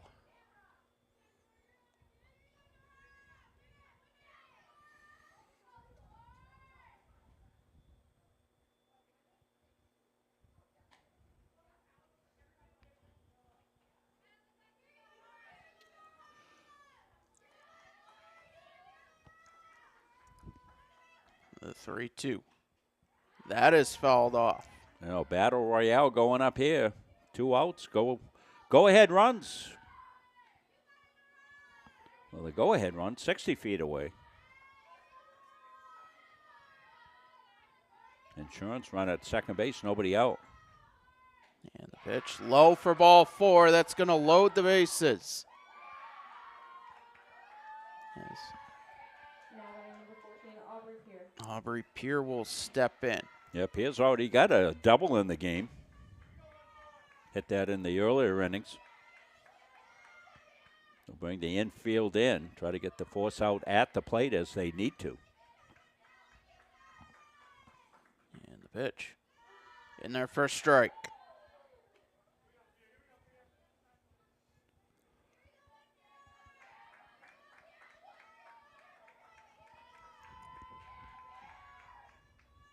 The offer popped up, but that's going to go foul.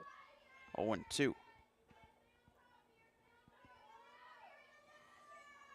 Looking for a punch out here if he can get it, get the double play in effect to get out of the inning.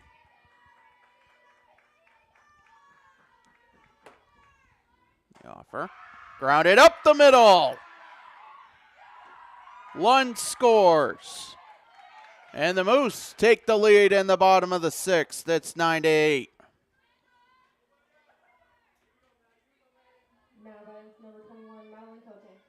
Now we'll turn the lineup over. Madeline Cote still bases loaded. Nobody out. Right up the middle, scalded for the base hit. Now we're back live. Pitch low, 1-0.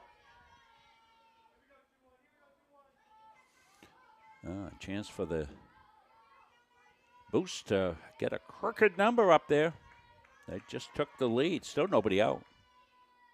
The 1-0 is low.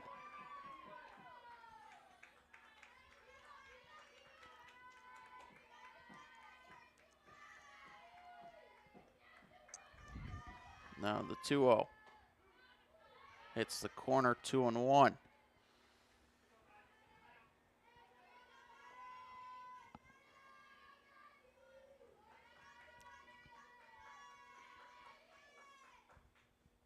The offer fouled off.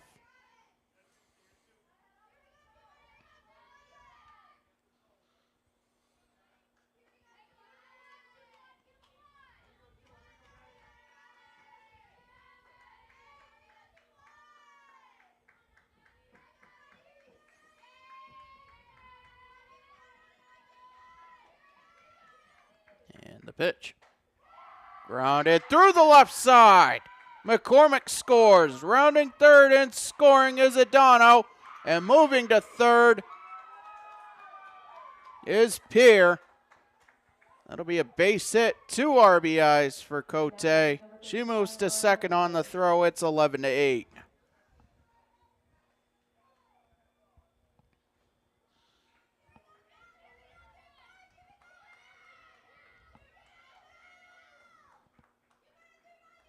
Pitch to Linkletter in their first strike. Still nobody out in the inning. Moose building their lead back up. The 0-1. Driven to right center. Caddy makes the catch. Tagging and scoring is Pierre. Tagging and going to third is Cote. 1 away. It's 12-8. Yeah, productive out-sacrifice fly for Linkletter to right field. Scored the run. Moved up 60 feet away to third base. Good base running there by the Moose. The pitch to Gilman. Fouled off the leg of Cote. Wow. But she's going to get right back up.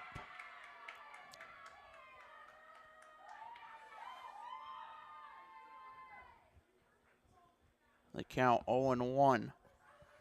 That absolutely proves the adage that kids are taught. You take your extended lead in foul territory, and you go back in fair. So you make that turn to come back to back, go back in fair territory because it, cuts the possibility of picking you off down there at third base. So you lead and foul, back in fair. That was the rule. The 0-1 misses to even the count.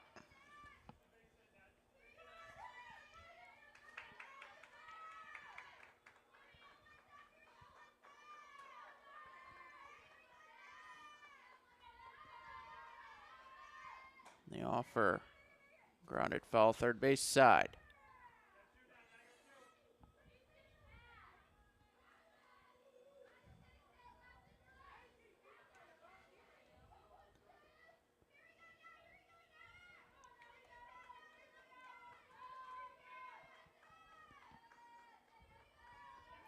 And the offer, low 2-2. As it got away from Swift for a second, Scott Vold was moving in to cover the plate. 2-2 the count.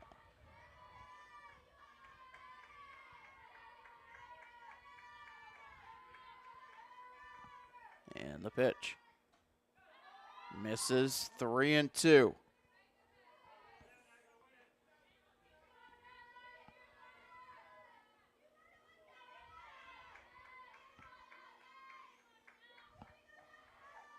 Taylor Swift thought that was a strike. She's calling for a ABS review. She tapped her helmet. The payoff. That's driven to center. Hart going back, and that's over a glove off the fence. Cote in to score. An RBI double for Natalie Gilman. It's 13-8. Well, Gilman continues to deliver. She just missed a home run on this. Look at her go down, get that low pitch, extend on it, drive it to the deepest part of the field, and you get fence and glove meeting at the same time, just nothing you can do to field that one. And Gilman has got a couple of doubles, I think, in the game, and ribbies as well. She's had a good day offensively. Shanna Parsons, 2 for 3. Gilman, 3 for 5. You said it, Rob. 2 doubles, 3 RBIs. That is grounded to short. Right out with it over to first in time. Gilman heading for third. The throw not in time. 2 away. And the Moose with another run 60 feet away. As Audrey Nile will step in. Now batting number 77, Audrey Nile.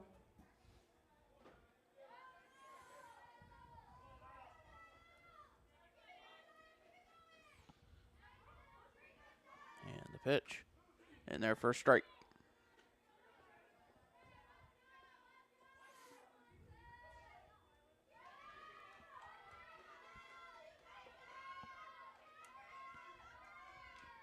The offer. Grounded to first. Tripp will take it herself. Yeah, that's a nice play by Tripp there. Knocked it down. A hard hit ball. Knocks it down. Watch it right here.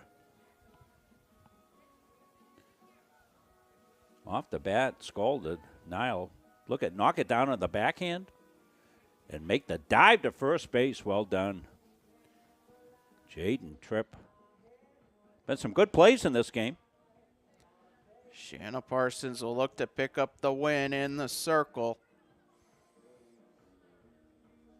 Save opportunity went by the boards back in the top of the 6th. So Seawolves gathered up.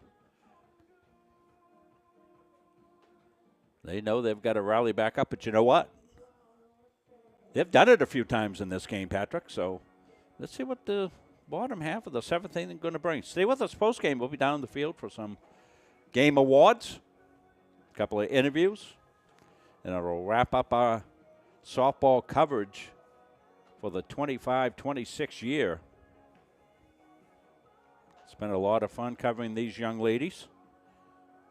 Wish the two teams headed to the Nationals the very best of luck. They will represent the league well. The YSCC, although not officially a accredited league in softball right now, I don't know whether we're considered to be at-large members nationally, or I think that's the case, but they rep very well when they head to Nationals. Evidenced, of course, with the Seawolves being declared national. Well, they weren't declared. They won national championship last year. They did it on the field, the old-fashioned way. And in the double elimination championship round, they lost the first game to Florida National, had to come back and win the second game. The if game, as they call it. No, Parsons in line now for a win, isn't she, Patrick? Yes. That pitch fouled back to Carly Youngblood. Emma Hart, Taylor Swift due up 6-7-8. Seawolves order.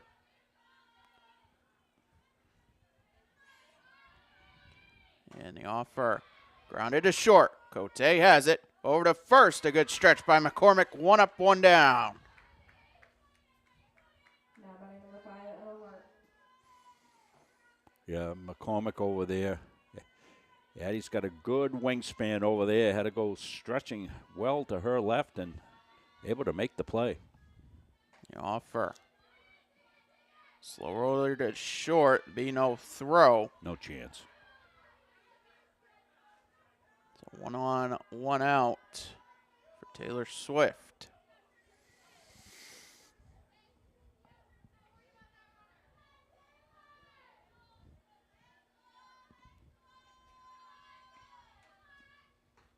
The offer outside, 1-0. I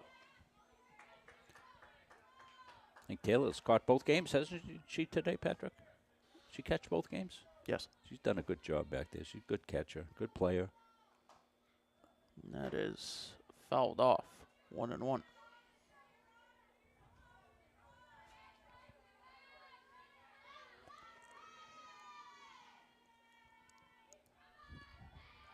Natalie Gilman comes back in behind the plate. She's been the offensive catalyst. One of many for the Moose here today with the 2 doubles, multiple RBI. 1-1 popped up right side out of play. 1-2. Could well be making a move to be one of our players of the game, Natalie Gilman. They'll go down and they'll confer. This is not a, there's not a exclusive executive decision that gets made. They'll go down and talk to the coaches about what they'll do, and Caleb will come back up and announce it. Then they'll run back down and do some interviews. 1-2 misses, now 2-2. We thank Caleb Lamb for all he does. Help us out here. And the offer just fouled off. Just a piece.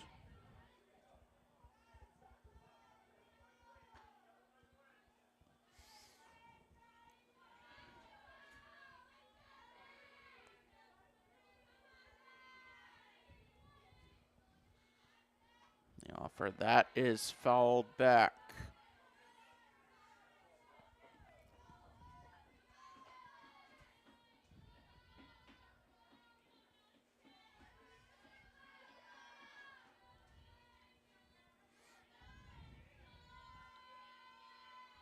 And the pitch, grounded to second. Adano over to first, 2 away. Hart goes to second on the ground out. Good read. Took it to the left, get the sure out. Got a 5-run lead. Outs are important. Now batting number 4, Haley Cowan. Haley Cowan, 3 for 3. 3 RBIs, a run scored. Seawolves down to their last out. As that pitch misses 1-0.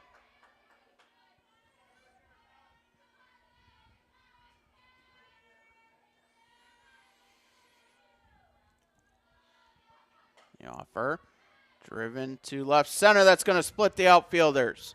Hart rounds third. She will score. And into second standing is Haley Cowan. She's 4 for 4 now with 4 runs batted in. Boy, she's had a game.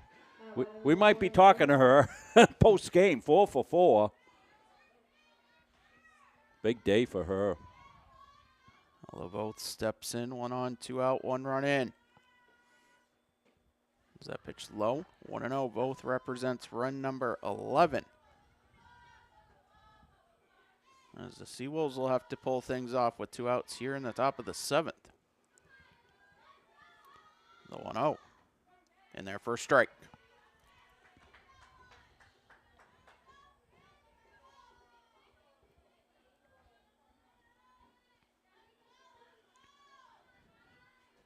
Now the 1-1. Grounded back to Parsons. She'll fire to first in time, and that will do it. And the Moose win the 2026 CMCC Softball Invitational Tournament. Your final score in the final game of the Mustang Softball Invitational Tournament. The University of Maine at Augusta Moose 13, the Southern Maine Community College Seawolves 9.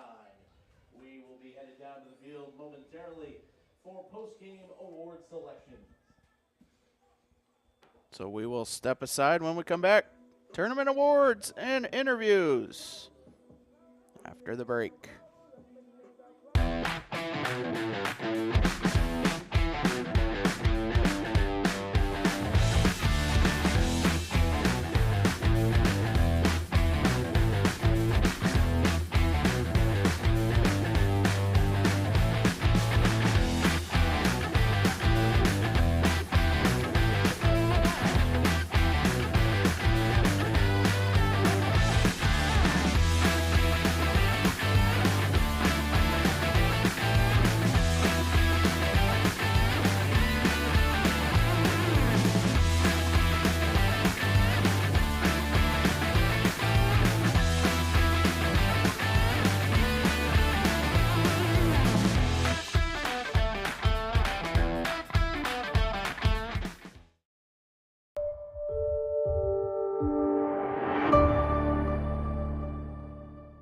But if you really want to see UMA, you got to leave here. You got to go to the hospital across the river, go into the emergency room and see the nurses there, go into the labs and see the technicians, go to the business office and see the accountants who are working there, all UMA, or go into any dentist office in Bangor and talk to, if you can talk to the dental hygienist. Pretty soon you're going to be able to ask your airline pilot or a cybersecurity expert at a major company how they got there, and that's when you're going to see UMA.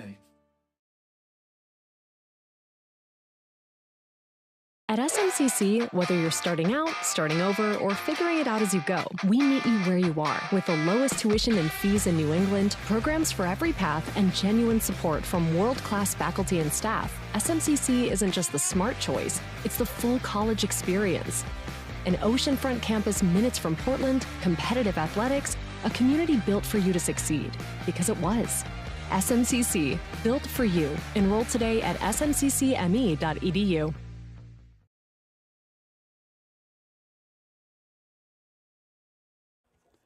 We're back here, getting set for post-game awards. The Invitational Championship game will go to the Moose. Final score of 13-9.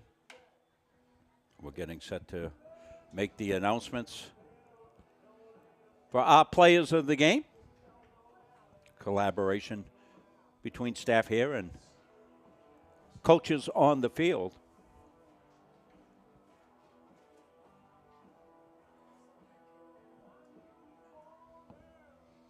We'll hear from Caleb Lamb momentarily. Fans, as we wrap up our coverage here of the Mustang Softball Invitational Tournament, we would like to present our Player of the Game awards, for one from each team for our championship contest. First, for Southern Maine Community College. With a 4-for-4 day with 4 RBIs, number 4, Haley Cowan.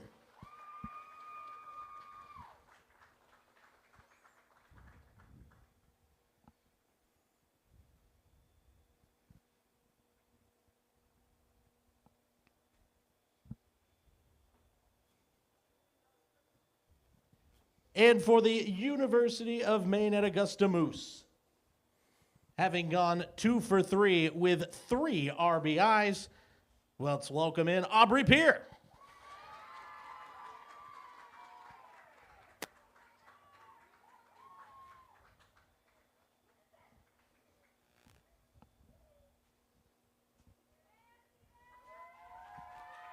And as the champions of the Mustang Softball Invitational Tournament, can the Moose please come forward to accept the championship plaque?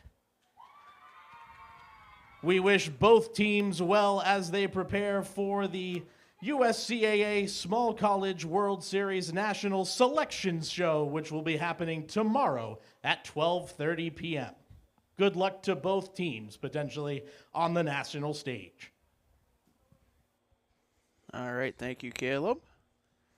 As Caleb will now head downstairs to grab our 2 players of the game.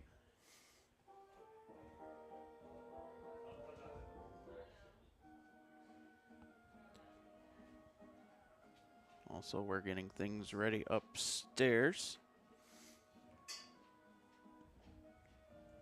So getting the win, Shanna Parsons in relief. Taking the loss, Sloan Scottvold. As both teams picking up a game or games to wrap up the regular season.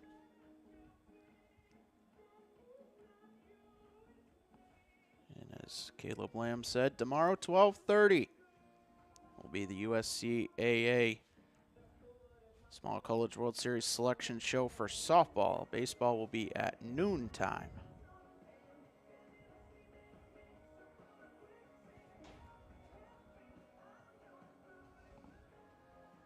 As Caleb now has our first player of the game, that is Haley Cowan.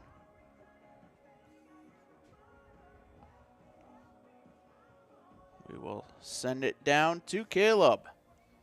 Down here field level with our first of 2 post-game interviews, and we'll talk with the Southern Maine Community College Seawolves. First of all, fantastic game for you individually, 4 for 4, 4 RBIs. This seemed like, even with as an exhibition tournament, so to speak, you guys have seen this UMA team enough that there's still some pride on the line with it being a top 5 battle. Yes, very much so. I mean, just looking at how that game went back and forth, a lot of runs being scored, and the late rally from you guys to not make it easy for them at the end as well. Yeah, we worked hard for that. overall, I mean, you now still have a look at what's going to be potentially coming after Monday's selection show. Is there some thoughts already turning towards how things might go looking to defend that national championship title down in Du Bois, Pennsylvania?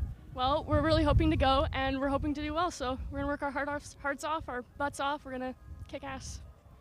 Well, it was a good performance today, and of course now we've got the coach cracking up as he needs a moment to prepare himself. I can't take him anywhere. I've got the same question for you, though, as well, because looking at how things come here, we mentioned as we were talking before the game started today, maybe not as easy to find the motivation today with it not being an official YSCC conference tournament, but I think once the game got started, you saw that these players are competitors. They still want to win.